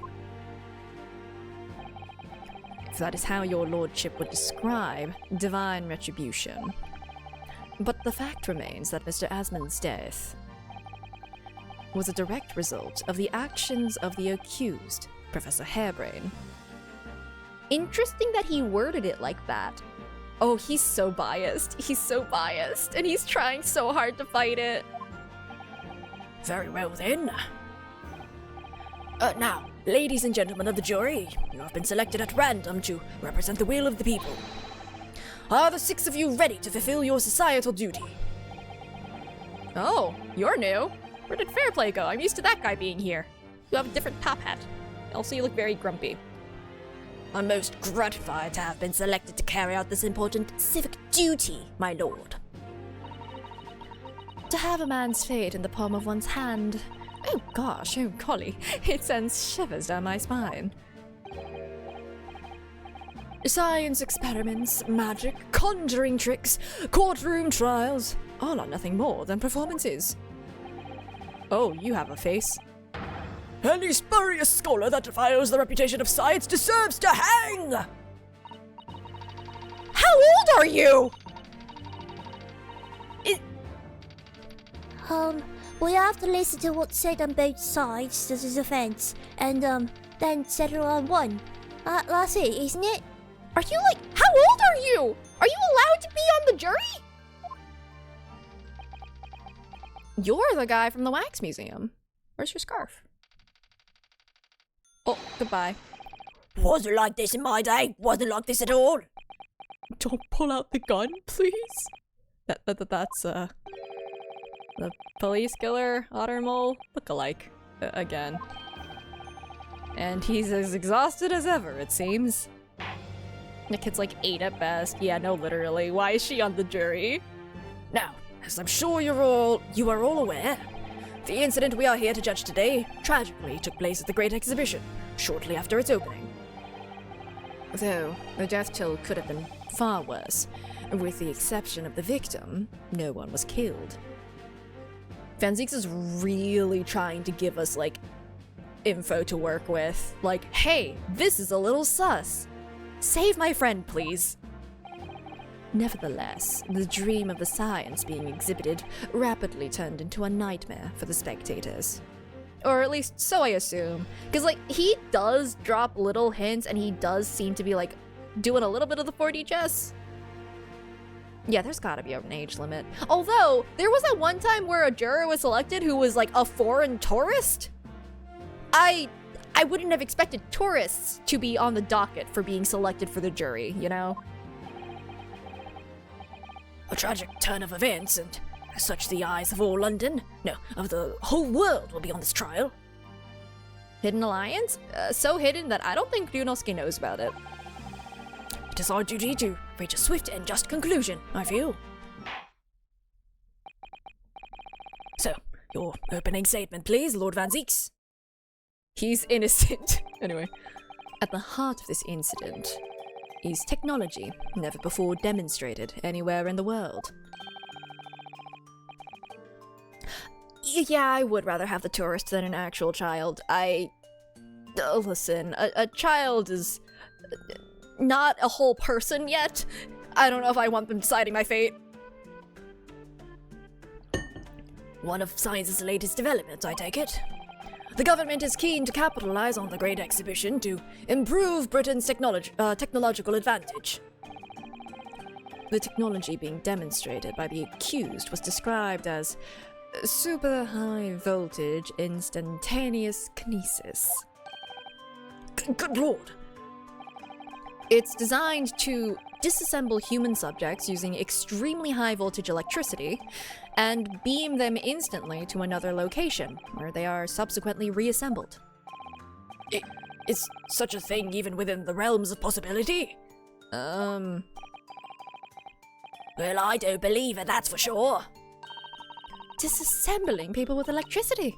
My goodness, how shocking. Oh, the whole idea is absurd! The hypothesis would never stand up to scrutiny.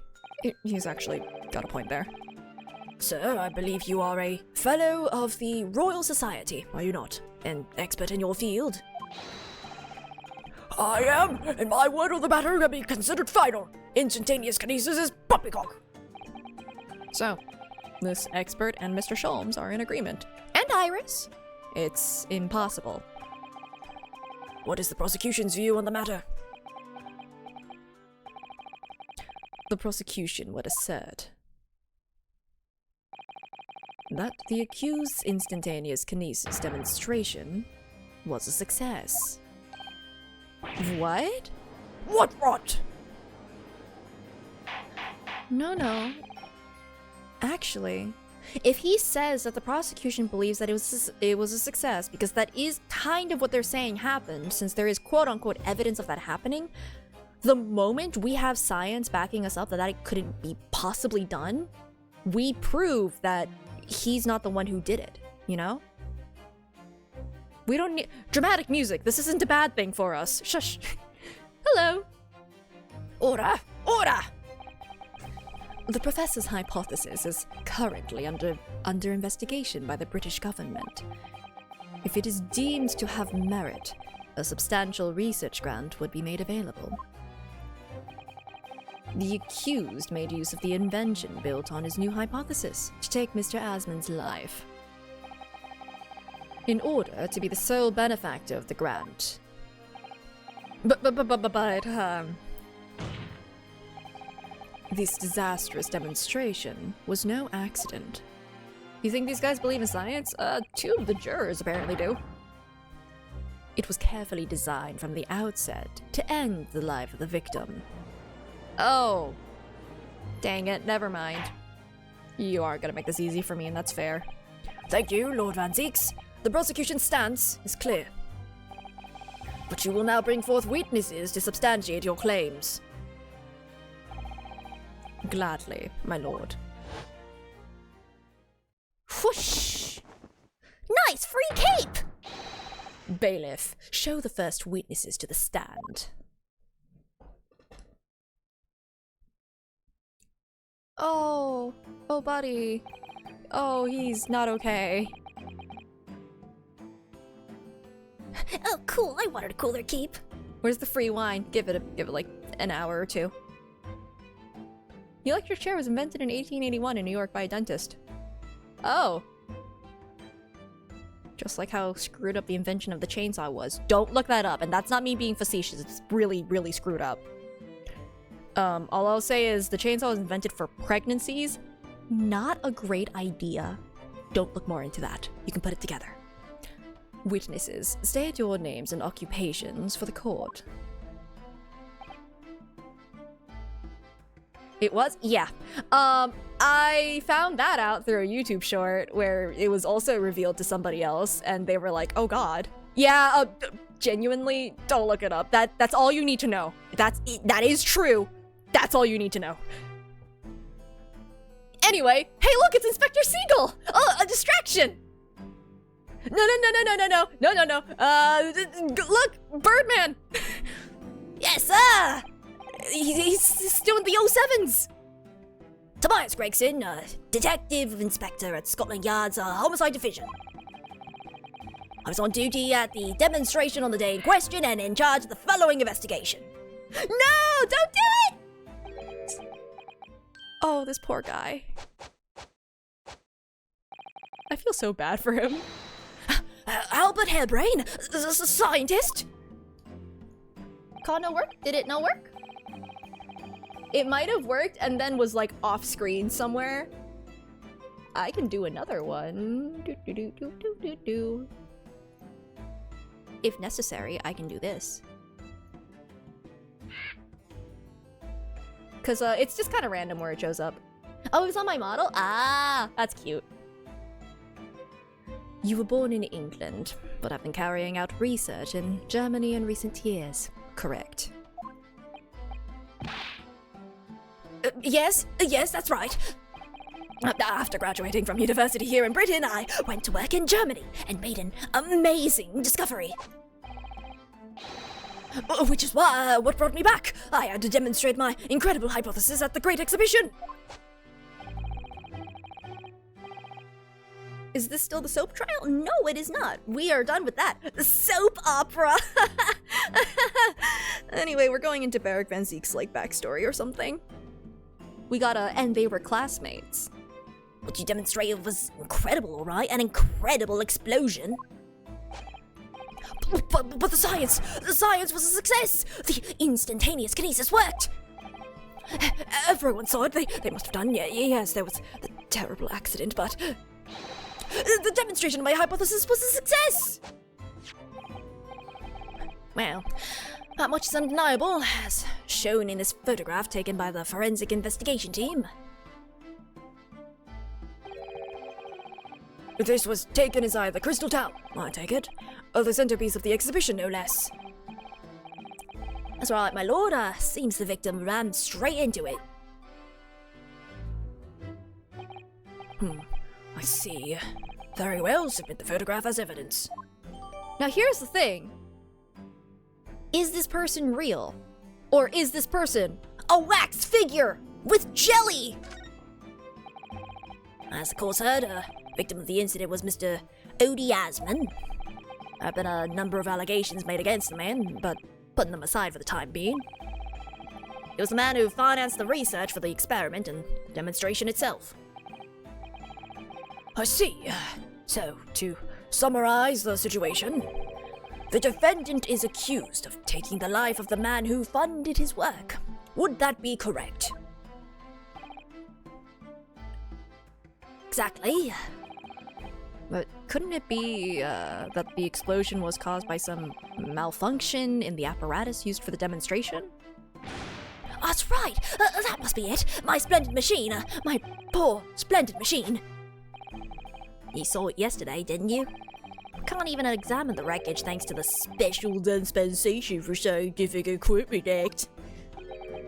What? The wreckage! The wreckage! But that being the case, how can the facts be established? How can it possibly be determined whether this was an accident or a deliberate and malicious act? Extremely simply, my lord. I beg your pardon? Isn't that right, witness? Sorry, me? No, your neighbor. Yes, sir, it was murder, plain and simple. Anyone could state that with a complete certainty. I feel at some point the police would realize that the corpse was in fact made of wax or not. They miss a lot of stuff! They miss so much obvious stuff, actually. So, like, them missing the corpse being a corpse, like, at this point, I don't know. How can he possibly think that? Thank you, Inspector. I think we had better proceed to formal testimony. You will explain to the court on what grounds you claim this experiment to have been a front for murder. Also, who would open a window in the winter? Yeah, that's crazy. Also, what's a box? Okay, anyway. I think they also established that the police in this universe, at least, is incredibly overworked. So, like, them missing things is also just kind of them being like, I have to clock off. I am not paid enough for this. Corpse that went crashing through the Crystal Tower had a broken neck. I made a minor miscalculation in the angle of the beam projection, that's all. That was my mistake. But the post-mortem examination revealed another injury, a fatal wound. There was a lesion in his chest where he'd clearly been stabbed by something sharp right in the heart. So the victim was killed before he went anywhere, and this fella's the only one who could have done it. Okay, so, new theory. Odie Asman is dead. That is his body. But wax figure in the machine, which is wild because we saw him walking and talking, so that's kind of weird. But, like, he was found later. I don't know. For him to be in two places at once, one of them is the wax figure. One of them is. That extraordinary business. In addition to suffering a broken neck, the victim was stabbed in the heart. Information I would really like to have heard from someone other than the judge.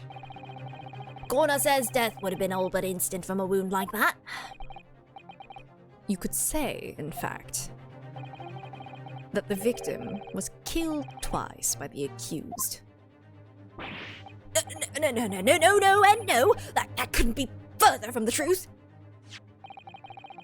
I have here the experiment plan document that was submitted to the security team. Might be time to give up the wax-shaped ghost. Never! Victim stood himself inside something called the bird cage, ready to be beamed instantly.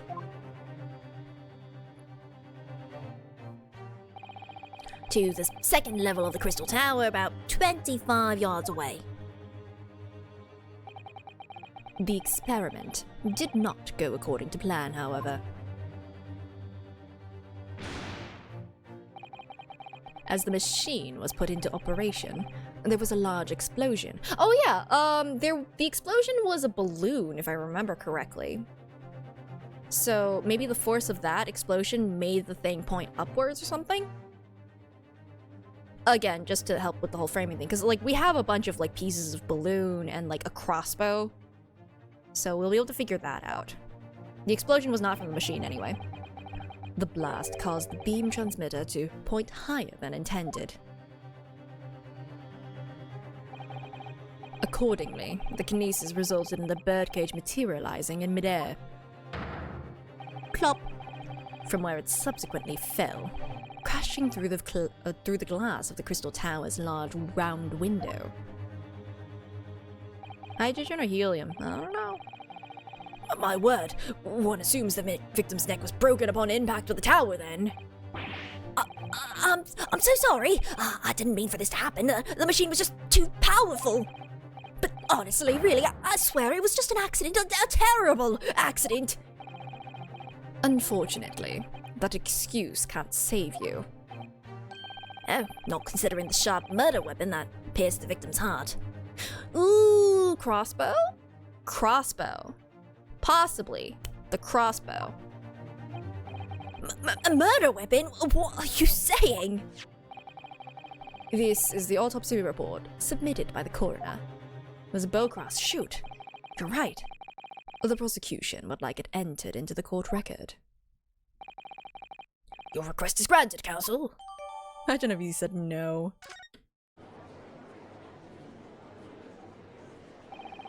Wasn't it a bow gun? Ah, you're right. I was there in person, you know. I saw the whole ludicrous performance. And the only other person on the stage with Mr. Asmund was that disgraceful excuse for a scientist. Then really, by all accounts, it must have been him. Hard to think otherwise, really. Very well. Counsel for the defense. Proceed with the cross-examination, please. Did it go all the way through? Seems like it. Oh, yes, my lord. I need to focus here. Bloop. It's been a while.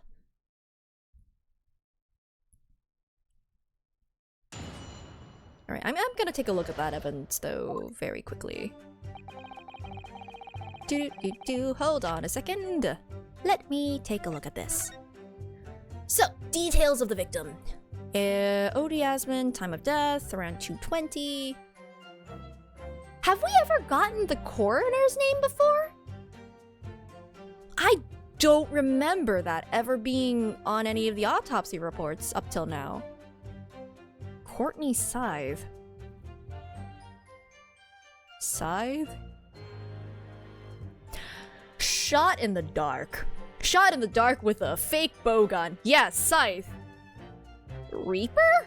Is she the Reaper? You don't need to answer that. That's just me spitballing. We'll see how true that becomes. Because I know it's not Van Zeeks. I know it isn't. But Scythe? Okay. I'm sure that won't be important.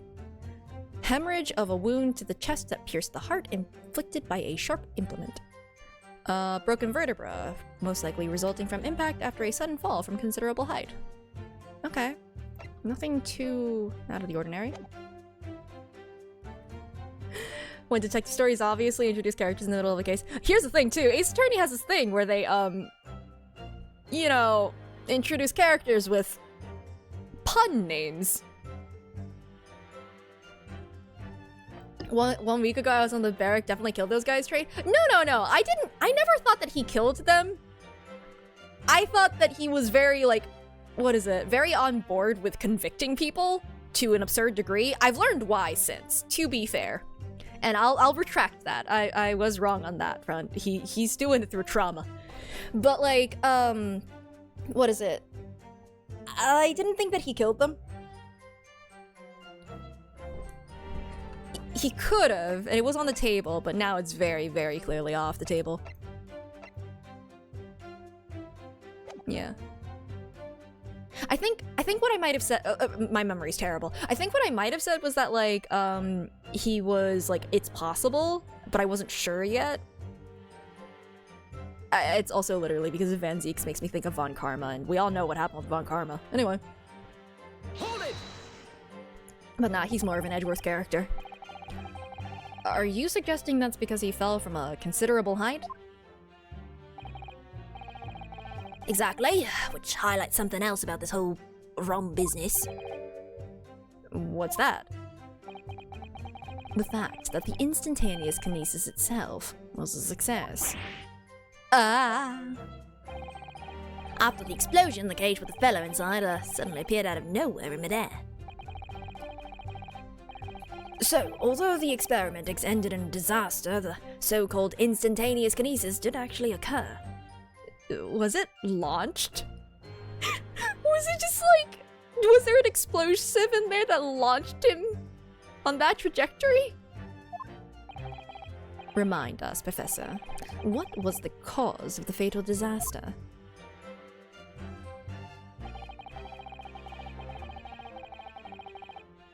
Hold it! So, the angle of projection is critical, is it? And you calculated it yourself, personally. Absolutely, the calculation is far too complicated for anyone but me to carry out. Only, you got it wrong, didn't you? Yes, that's right, that's the point. The calculation is so complicated, even I can make a mistake.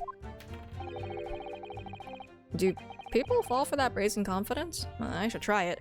The answer is yes. The ability to bluff is a very powerful skill. I took it into account. The subject's height and weight, the wind direction, the ambient temperature. I considered every possible variable, so I just don't understand how this could have happened. Obviously, then, you have to include the weight of the clothes Mr. Asmund was wearing at the time, I suppose.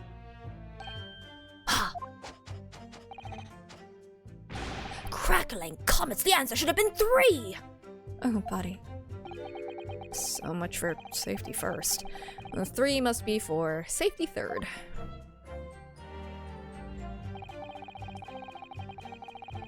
Hold it! Another fatal injury, you say? That doesn't make any sense. I didn't think I'd have to spell this out, but here we go.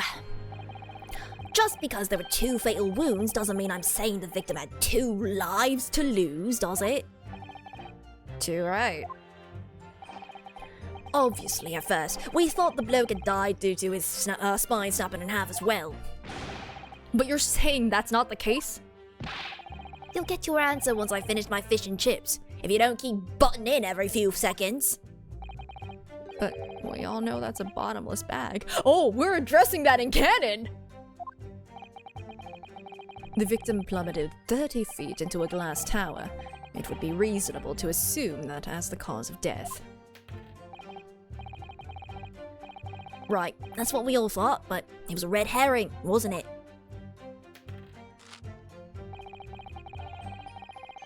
They just regenerate. Yeah, the regenerating chips. And also the uncrinkleable newspaper. The defense knew nothing of this crucial information. The prosecution received this report from the forensic investigation team only this morning.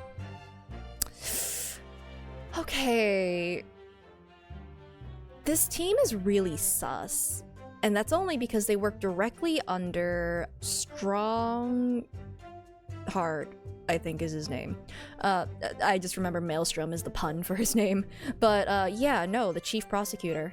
He was so gung-ho about establishing this forensics team, it's really, really kind of sus. Oh boy. They wouldn't be fabricating evidence so that they can prove that the forensics team is really critical to solving cases, right? My conspiracy theories aside. New York question, Empire State Building worth it? Climbing up it? Cause like, if you want a view, you could go to like Rockefeller as well and like go up that one. For the view, that'll let you see the Empire State Building, because if you're on the Empire State Building, you can't get a picture of the Empire State Building. So like, you know, depends on if you want to like take a picture of it or if you want to just look out from on top of it. For a view of the city, I mean, both are pretty good. I think I'm not entirely sure if Rock to the Top, like that's the name of that particular thing, is like cheaper or not. I think it might be less busy. They're both pretty. There's gonna have a lot of people regardless. It has been like literal decades since I went to the Empire State Building though, so I don't know how it is.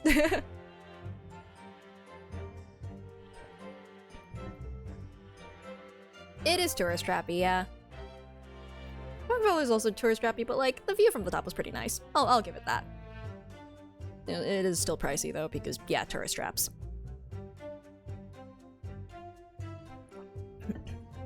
It's New York, it's tourist trappy by nature. Yeah, no, that's fair. If you look at the places that are frequented, I'm sure you can find things that are more just kind of like local-ish. I think a lot of people recommend museums and such, because there's like a lot of museums. A lot of cool ones, apparently, allegedly. I'm not really one for museums, that's just me though. I don't really have the patience, unfortunately. Ugh. But like, natural history and yeah. I've heard there's like some like smaller ones too that are like obscure topics but are pretty good or something like that. Oh, you have a whole day to do stuff. Natural history, yeah, no, museum is a great idea. Hell, you can go and take a walk in Central Park. You can get lost in there for hours.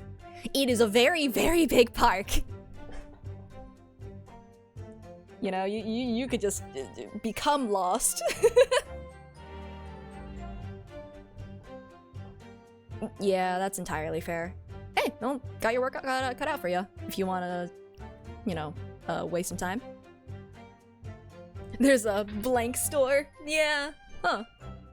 Oh, I didn't even know that.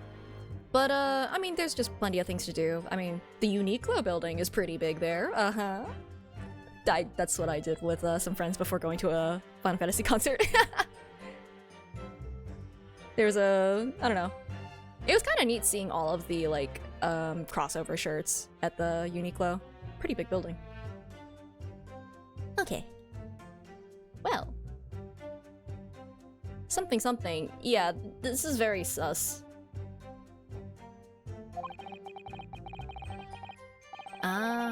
Still though, have fun. You know? That was the first we knew of it as well. I can only apologize for the impossibility of informing the defense. We're still on break? Wait, I thought that the ad ended.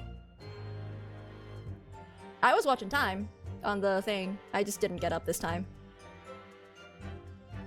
Oh, okay. I'll give it an extra second. Oh, I saw it. I saw the message.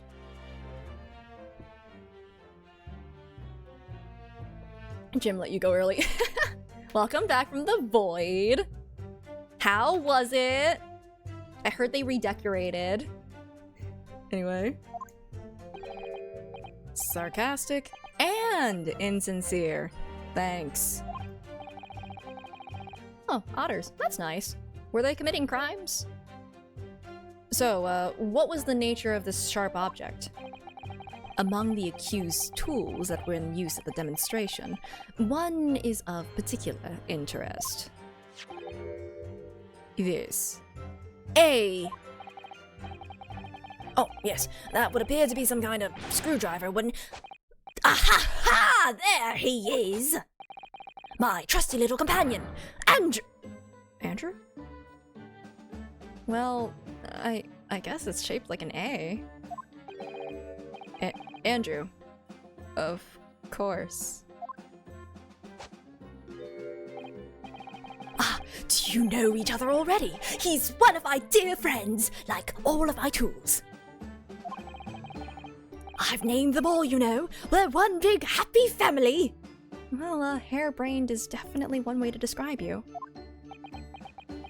And Screw. Oh, shoot, you're right. That is a much better name. Andrew is my flathead screwdriver, of course. His brother Michael is a crosshead. Well, It would appear that your beloved Andrew has a red stain on his shank. That isn't... Why does he name his tools? I don't know. People name their cars. It's blood, beyond all reasonable doubt. No. He's still dancing. And that's not all. The long, sharp shape of this Andrew fellow is completely consistent with the victim's wound. What? Order! Order! The court will enter this friend of the defendant as evidence. Your friend is evidence now! So, was it fired using the crossbow? The bow gun? The crossbow gun?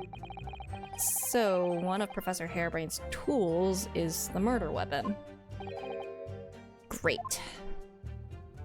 But you know what we can do with this? You know what we can do? We can examine it and find the things that the police missed.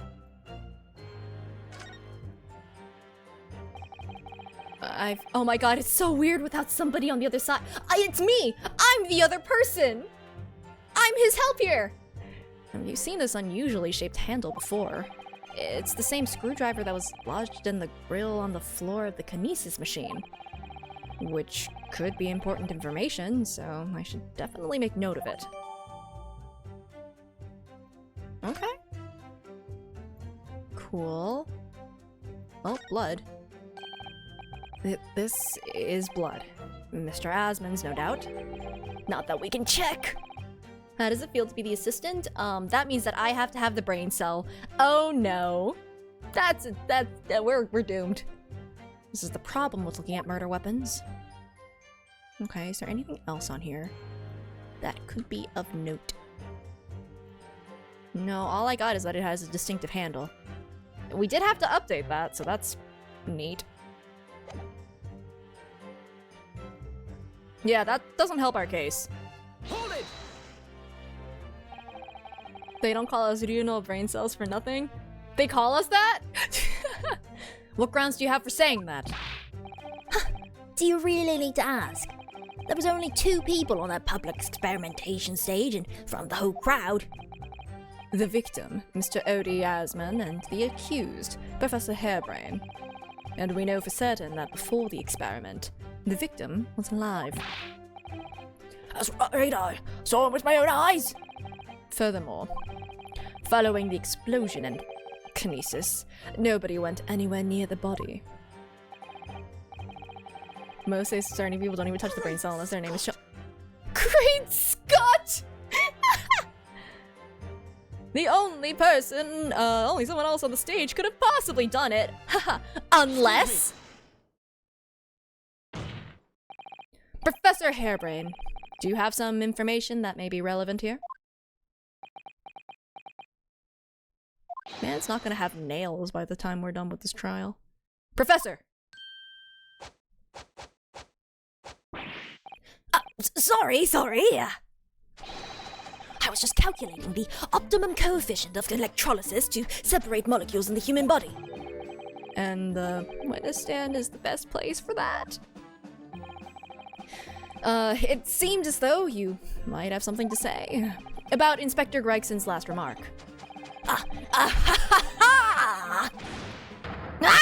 Yes, that's right. Of course.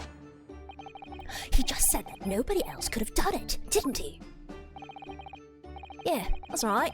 Who else could have stabbed the victim, eh? I don't know. But there's no way that I could possibly have stabbed Mr. Asman, as you say. Eh? Explain, please, Professor. Of course, this cold-hearted policeman may not be aware, I suppose. But humans are warm-blooded mammals, with blood running continuously through their veins. I had heard. And surely you see, if I'd plunged something the size of Andrew into the man's chest, the whole stage would have been a bloodbath, no, a blood swimming pool. He's got a point. And that he didn't have that point. But thousands of Londoners were watching me at the time. and yet not one of them claims to have seen a swimming pool of blood. Okay, maybe not described so much like that, but like, yeah. There would have been blood. Well, no, I suppose not. You see, not one. True, I didn't see anything like that. Well done, Professor. That was a great counter-argument. A lake of blood that... Hold on, we're not upgrading our bodies of water. Bodies of liquid. Order! Order! Oh, here comes the wine. I'd get drunk too, honestly, if I had to deal with the circus day in, day out. I don't even drink. Pray forgive the discourtesy if I savor a drop from my hallowed chalice to accompany my old friend's adducing. I don't know if I said that word right. Can we slurp the bodies of water? Not if they're blood. Here's to you, Albert. Oh, you're too kind, Merrick, but I'm really not a patch on you. Also just like, is this your new quirk thing that you're doing? What is this? The body's water? No! You can't do the body's water either. No, you're not. No. You've neglected to mention one crucial possibility. That the blood was also transported to the other side! I have. A particular situation in which very little bleeding would result from a stab wound. Ah, of course. Inspector, enlighten the court, please. Yes, sir. Where are they going with this? Very well, you will amend your formal testimony now, Inspector Gregson. The weapon the victim was stabbed with must have been left in his body whilst he was beamed through the air. No, it wasn't. No, it wasn't. Yeah. Objection! We got it. Got him. You say that, while the weapon remains in the body, there's very little bleeding. Is that unequivocal? Look, there was no blood on the experimentation stage, even though that's why the fellow was stabbed. The only explanation for that is if the screwdriver was still in his body, stopping any heavy bleeding. It's common medical knowledge, my learned friend, even on your side of the world. Okay, yes, but about this screwdriver, Andrew. The thing is, we actually saw it at the scene ourselves, on the experimentation stage. What? It was on the floor by the wreckage of the machine, poking through a metal grill. I went to pick it up, but the detective here stopped me. Isn't that right, Inspector Gregson? Now you come to mention it, yes. Inspector, are we to understand that you permitted the defense counsel to investigate? That you contravened the Special Dispensation for Scientific Equipment Act? No, not at all. I wouldn't do that. I just let him look, nothing more. I was very clear it wasn't to touch a thing. Yes, that's true. This screwdriver was in plain sight on the stage. But it shouldn't have been, should it? What are you getting at? If this tool had still been in the victim's body when the victim was beamed away by the machine, then it shouldn't have still been on the stage. Ah. That's right. It should have been beamed across to the Crystal Tower along with Mr. Asman. And been found still lodged in the victim's chest. Ah.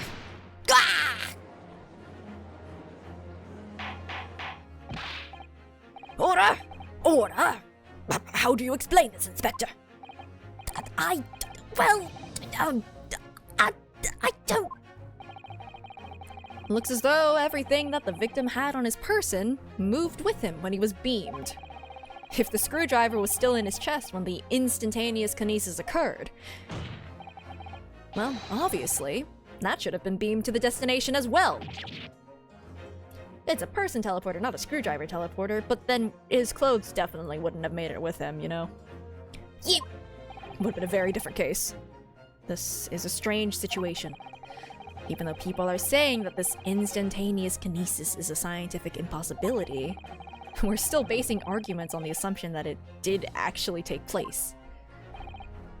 Alright, time to tighten the screws here, metaphorically. And literally, here's Andrew!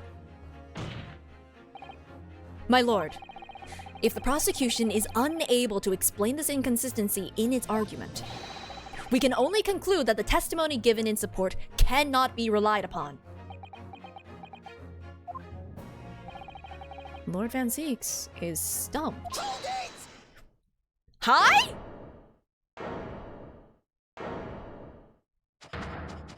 No! Don't- Why? But why? Do you have something to say, witness? Yes, I knew it. It bears out. The equations hold. I swear, if you say that it couldn't send its screwdriver over, but it could send everything else on him over. No. Mr. Naruhodo, don't worry. About what? Oh no. Science over the death penalty? No! Without delving into the details, there is no inconsistency. What? Even if Andrew had been lodged in Mr. Asmon's chest, my trusty tool wouldn't have moved. Andrew remaining on the stage is consistent with my calculations. Oh, come on. What? Why would you make this worse for yourself? Me too, man. Did you just make a pun? Did he just... It would seem your illusions have been shattered. Clearly, we should hear the accused's explanation. Oh, man. You see here in the distance, shattered like my freaking head is? What the hell? Anyway. Yeah, Van Zeeks doesn't want his friend to get convicted, and it's just like, come on, man. He was doing good. Or should I say, this brilliant scientist's explanation. Now we're just like trying to figure out a way to like get, disprove his scientific hypothesis. Why? Just when I'd found an inconsistency in the prosecution's argument. Scientists! Ugh.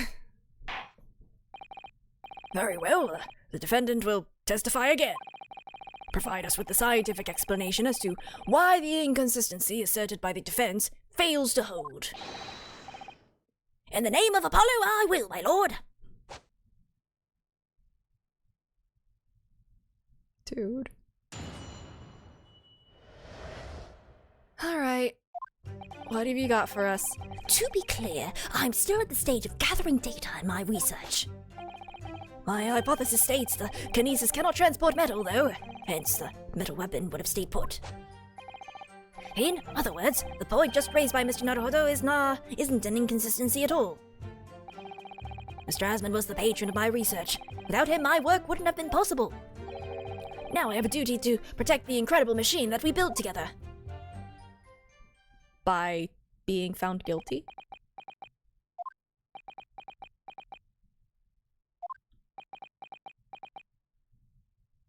Did the victim teleport without any buttons on him? Honestly, fair point.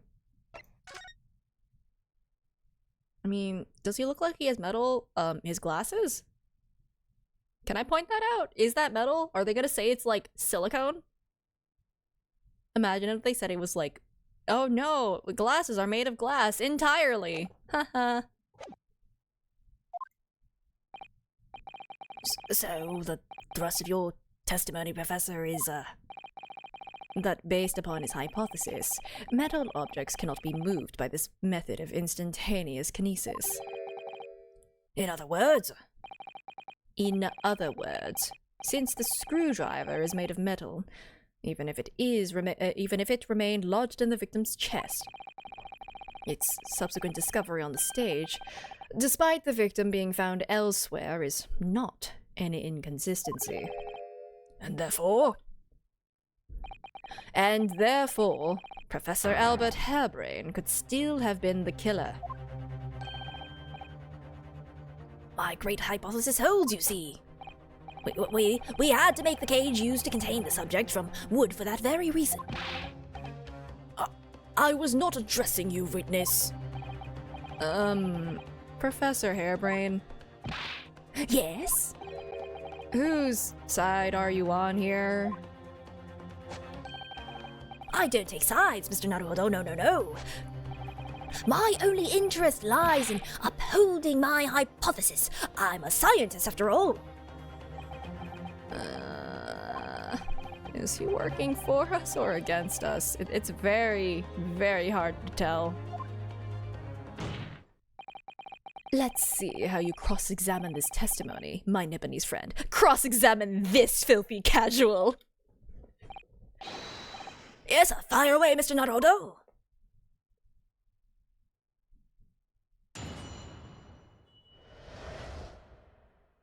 Alright.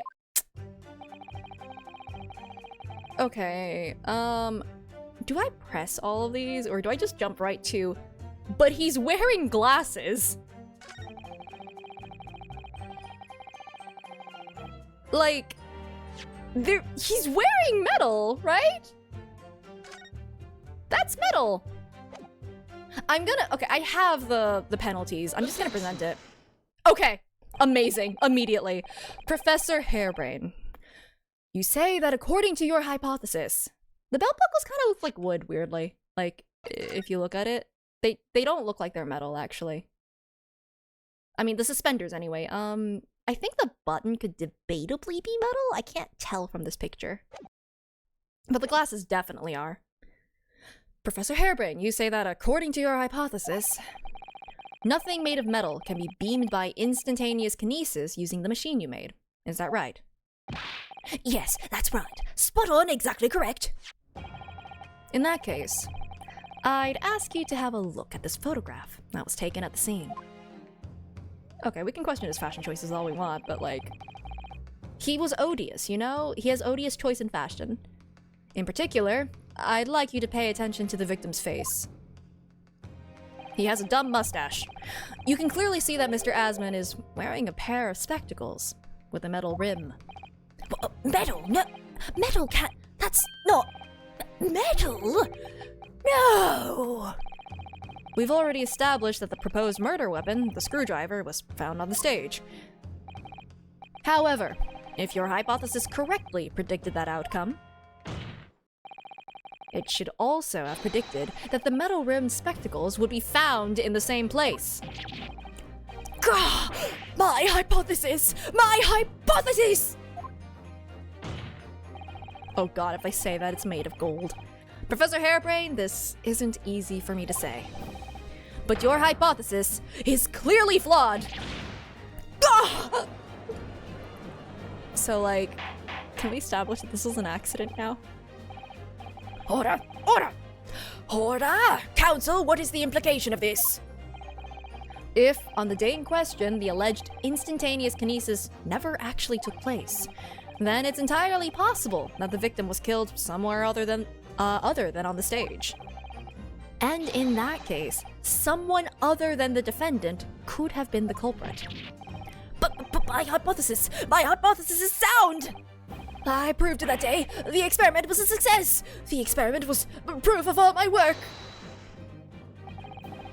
If I could say something here, my capacity as a fellow of the Royal Society. Yeah, we're supposed to defend this guy. Not even the guy wants to defend himself. Yes, juror number 4, go ahead. As a man of science, there's one thing I simply cannot abide. And that's a fraud who pretends to be a fellow man of science. What? Wait, great Scott, are you suggesting my science is suspect? It's just been disproved, hasn't it? In front of all of us. In other words, the whole demonstration was a complete nonsense from start to finish. Believe me, my fellow jurors, when I tell you that this man is a heel, a bounder, and a fraud. I say the wreckage of that machine should be stripped down and thoroughly examined. Oh, wait, no, hold on. We're trying to stop that from happening. No, never! That machine is the essence of my entire hypothesis! It's protected by the Special Dispensation for Scientific Equipment Act! What the devil is all that blasted act all about, eh? Who made up such a daft rule? I don't like the way this seems to be going. What's the best way for me to help the professor?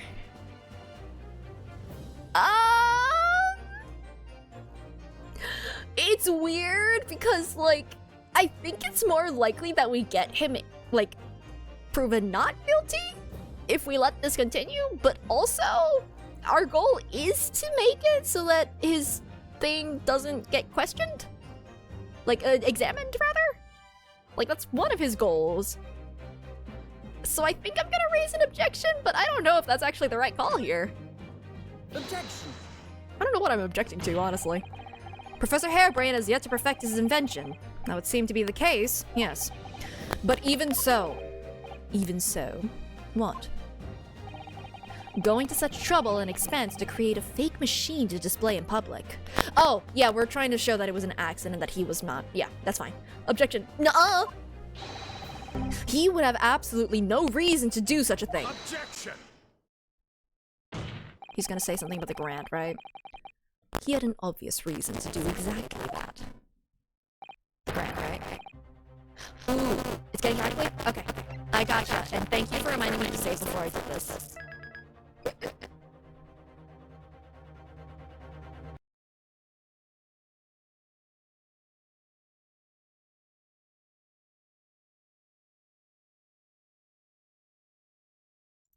Okay. Why did this work this time?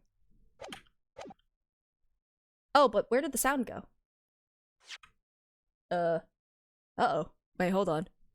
Can I just, like... Can I do that? Uh-oh. Sound broke. I think... Possibly... I did save already, so I'm gonna... You can hear the sound effect! I can't hear the music, though, and that's kind of important. Hold on. I'm gonna restart the game.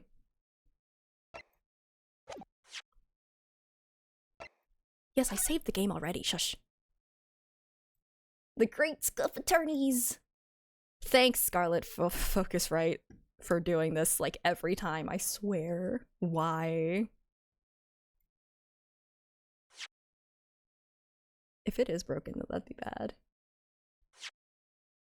It can't be, right? Okay, the music's back. It's fine. Everything's fine. Okay, cool. For the research grant money. Yeah, I was right. He wanted the research grant money. Or, that's the argument anyway. Ah! If the government was foolish enough to have deemed the man's ridiculous notion plausible, he and his conspirators would have received a handsome sum indeed. Conspirators? What would be the value of such a grant? £10? You're an order of magnitude out, madam. £500 a year. Oh, you could live handsome on that much for years. Society's noticed an increase in bogus public demonstrations in the field of science recently. Plenty of scientists arguing with each other to get the largest slice of the funding cake. People's greed is plenty motive enough for murder, I assure you. Man, that's so much corn. No. I haven't deceived anyone, least of all the government. My hypothesis is sound, the science is sound. Please, you must believe me. Objection! Oh, buddy. No matter how unbelievable this hypothesis may seem to you, ladies and gentlemen, the fact remains that the victim was transported instantly to the Crystal Tower. Oh, he's defending him. Kind of. In his own way. Which means that the experiment was a success. Barrack! And therefore, the only person who could possibly have committed this murder ease the accused. Oh, Barrick. Barrick? Where is this heading? I have no idea. My lord, if I may. Yes, Lord Van Zeeks. The prosecution would like to summon new witnesses to the stand. New witnesses? What would be the nature of their involvement? They were spectators of the demonstration at the exhibition who were occupying special seats. Eyewitnesses. Very well. The court grants the prosecution's request. I should very much like to hear from eyewitnesses to the incident. The prosecution's stance is clear. This experiment was no postiche? Postiche. Porridge. Postiche. It's Friday. Friday. Gotta get down on Friday. Or else. I don't like that the TTS, like, actually got the rhythm of that gotta get down on Friday. Thank you for the 13 months, though, Bubbles. Oh, man. Wait, pastiche. That's what I was looking up. Postiche. What? Postiche? A wig? A toupee? This experiment was no wig. What? The accused killed the financier victim. Financier victim there on the public stage, before the very eyes of the spectators. Yeah, I assume that's what that means, but also like wig. Just put a wig on, like, a mustache on the thing. Now, my learned friend. Oh, yes.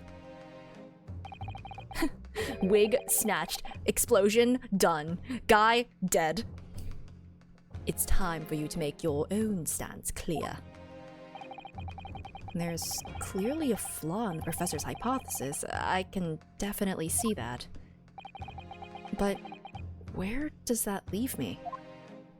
It could also be sham. Oh, maybe it's more slang term? Might have been an alternate definition. We shall take a short recess now. During which time the prosecution will prepare its new witnesses to take the stand. As you wish, my lord. Good. In that case, court is adjourned for 20 minutes. Alright, bye, guys. Okay, anyway, I'm not gonna do that.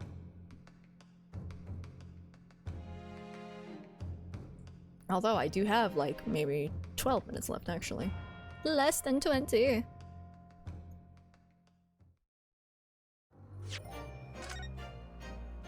You actually almost left! 20-minute break! Ah, no, I already saved. Shush. I'm pretty sure I'm just gonna get through the recess and then I'll probably call it for today. Hey, bud! Why are you incriminating yourself? Mr. Naruhodo, what on earth were you playing at just now? Or rather, what on earth were you playing at all along? My hypothesis, my amazing hypothesis! You've been picking holes in it from the start! Sorry about that. But you promised me! You said you'd prove that dreaded explosion was an accident, not murder! You said you'd keep my precious invention from falling into anyone else's hands! But all you've done so far is try to undermine me. I'm trying to prove that you didn't do a murder, not that your hypothesis is correct. I mean, yes, I did make you a promise, you're right. I said that I'd believe in you and fight for your freedom to the very end. But I also told you I was no scientist. I don't understand your hypothesis. The fact is, there's an undeniable flaw in your logic, isn't there? Your hypothesis is already looking like a honeycomb, and we've already dealt with bees. Ah, but if I just run through some equations, yes, you see, it's because my work is incomplete. Perhaps it is. Nevertheless, a man died as a consequence, didn't he? Oh, no!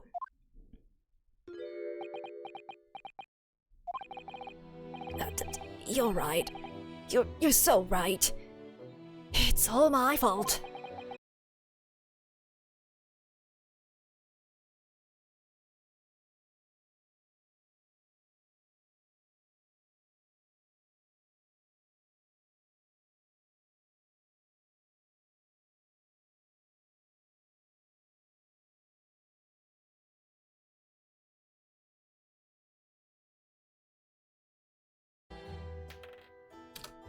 Okay. I think we are back. Hello. Blippi just wanted me to leave. Blippi wanted to kick me out. Well, unfortunately for Blippi, we are here for a little bit of a reality check. So, you want to be in the void? No, there's no room. And I have no right to blame you for my failures. I'm a disaster, not just as a scientist, but as a human being. Well, that might be a little over the top. And while we're on the subject, but what about Barak? He's being awful. He's doing his job. I can't, unfortunately, for you see, I am doing some, reading. Yeah, no, imagine if I still had the 2 VOD thing where it's just like, it's gonna be like a 5-minute VOD here. Claiming his old university friend to be a murderer, you mean? He's a disaster, not just as a prosecutor, but as a human being! Oh, but no, wait. He's the Reaper, isn't he? Perhaps he's not classified as Homo sapiens anymore. Ultimate rating? Yep. Glad that's cleared up. Can I double check something with you? Yes, what? Well, the machine and demonstration you prepared. They were based entirely on your hypothesis, I presume. There was no trickery involved? That you know of? I drew the plans for the machine with my very own hands. Every line was painstakingly drawn with the firm belief that science is the only future. So, yes, it's true that my hypothesis hasn't reached maturity yet, but please, Mr. Naruhodo, you must believe in it. All right, Professor. I understand. Counsel, defendant. The prosecution's witnesses are ready to take the stand. Court is about to be in session again. Make your way into the courtroom, please! And thank you. Kinda neat that Fenzix is the only one that's actually on his side about it being, like, true. You know? It all hinges on that demonstration. If the professor's hypothesis is sound, as he claims, well, it leaves him as the only person who could possibly have killed the victim. But on the other hand, Mr. Sholmes was adamant. A practical implementation, such as was attempted by the professor at the Great Exhibition, is quite impossible.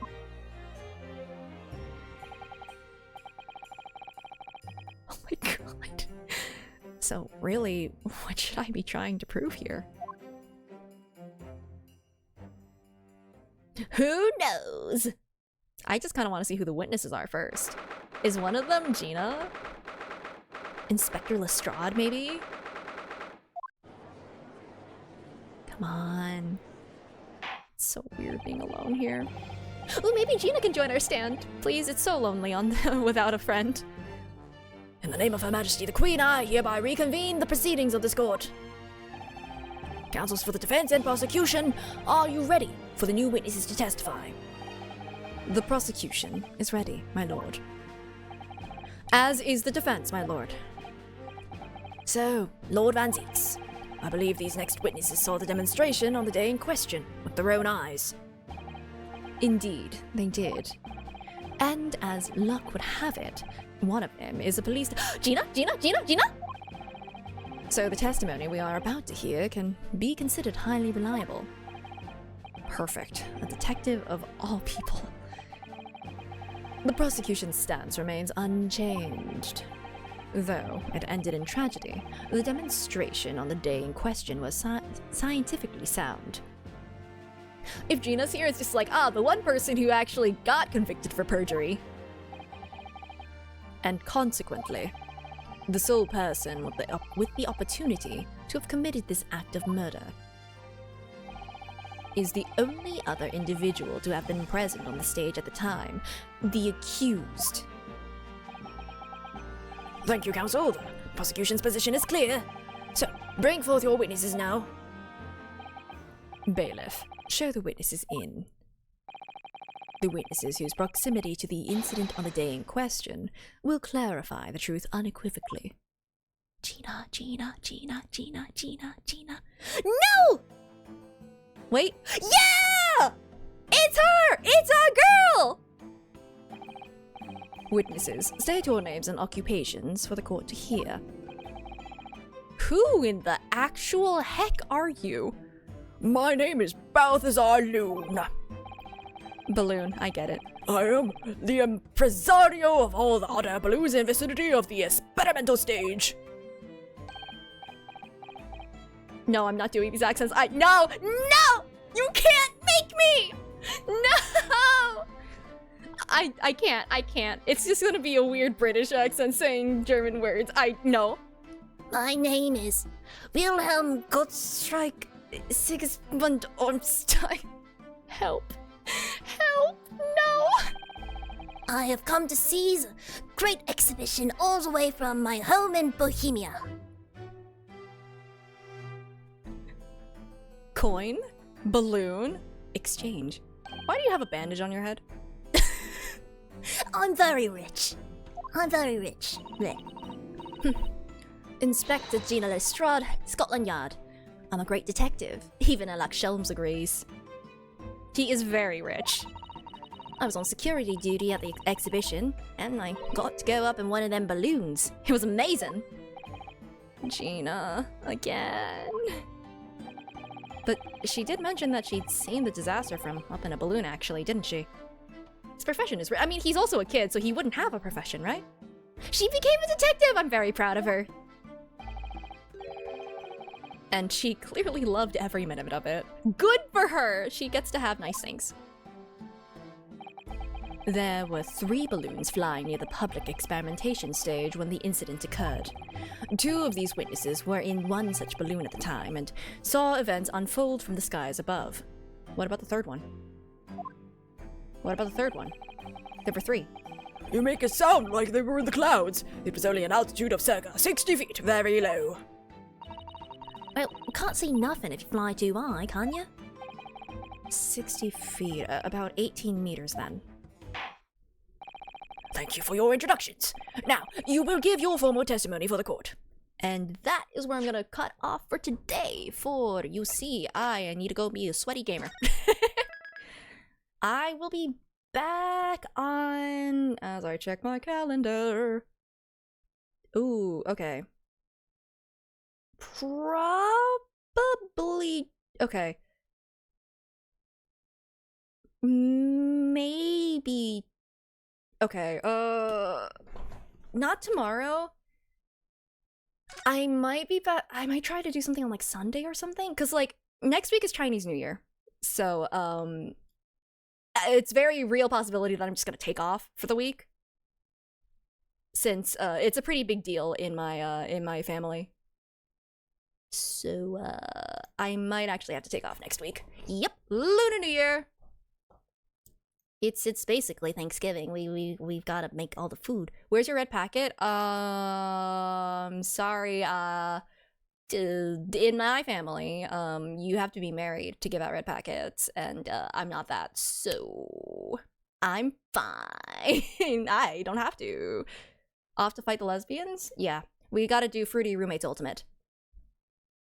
So, let me... Oh, you know what? I will send you guys to Molly, who is streaming right now. Yeah.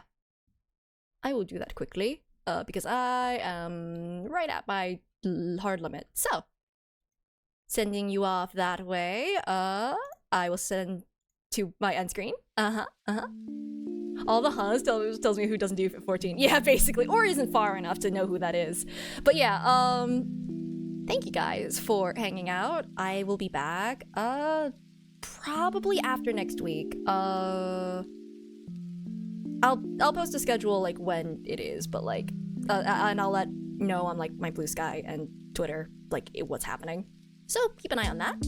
And yeah, thank you guys. Have a good night. Have a good Lunar New Year if you celebrate, or even if you don't. And take care, all. Bye bye.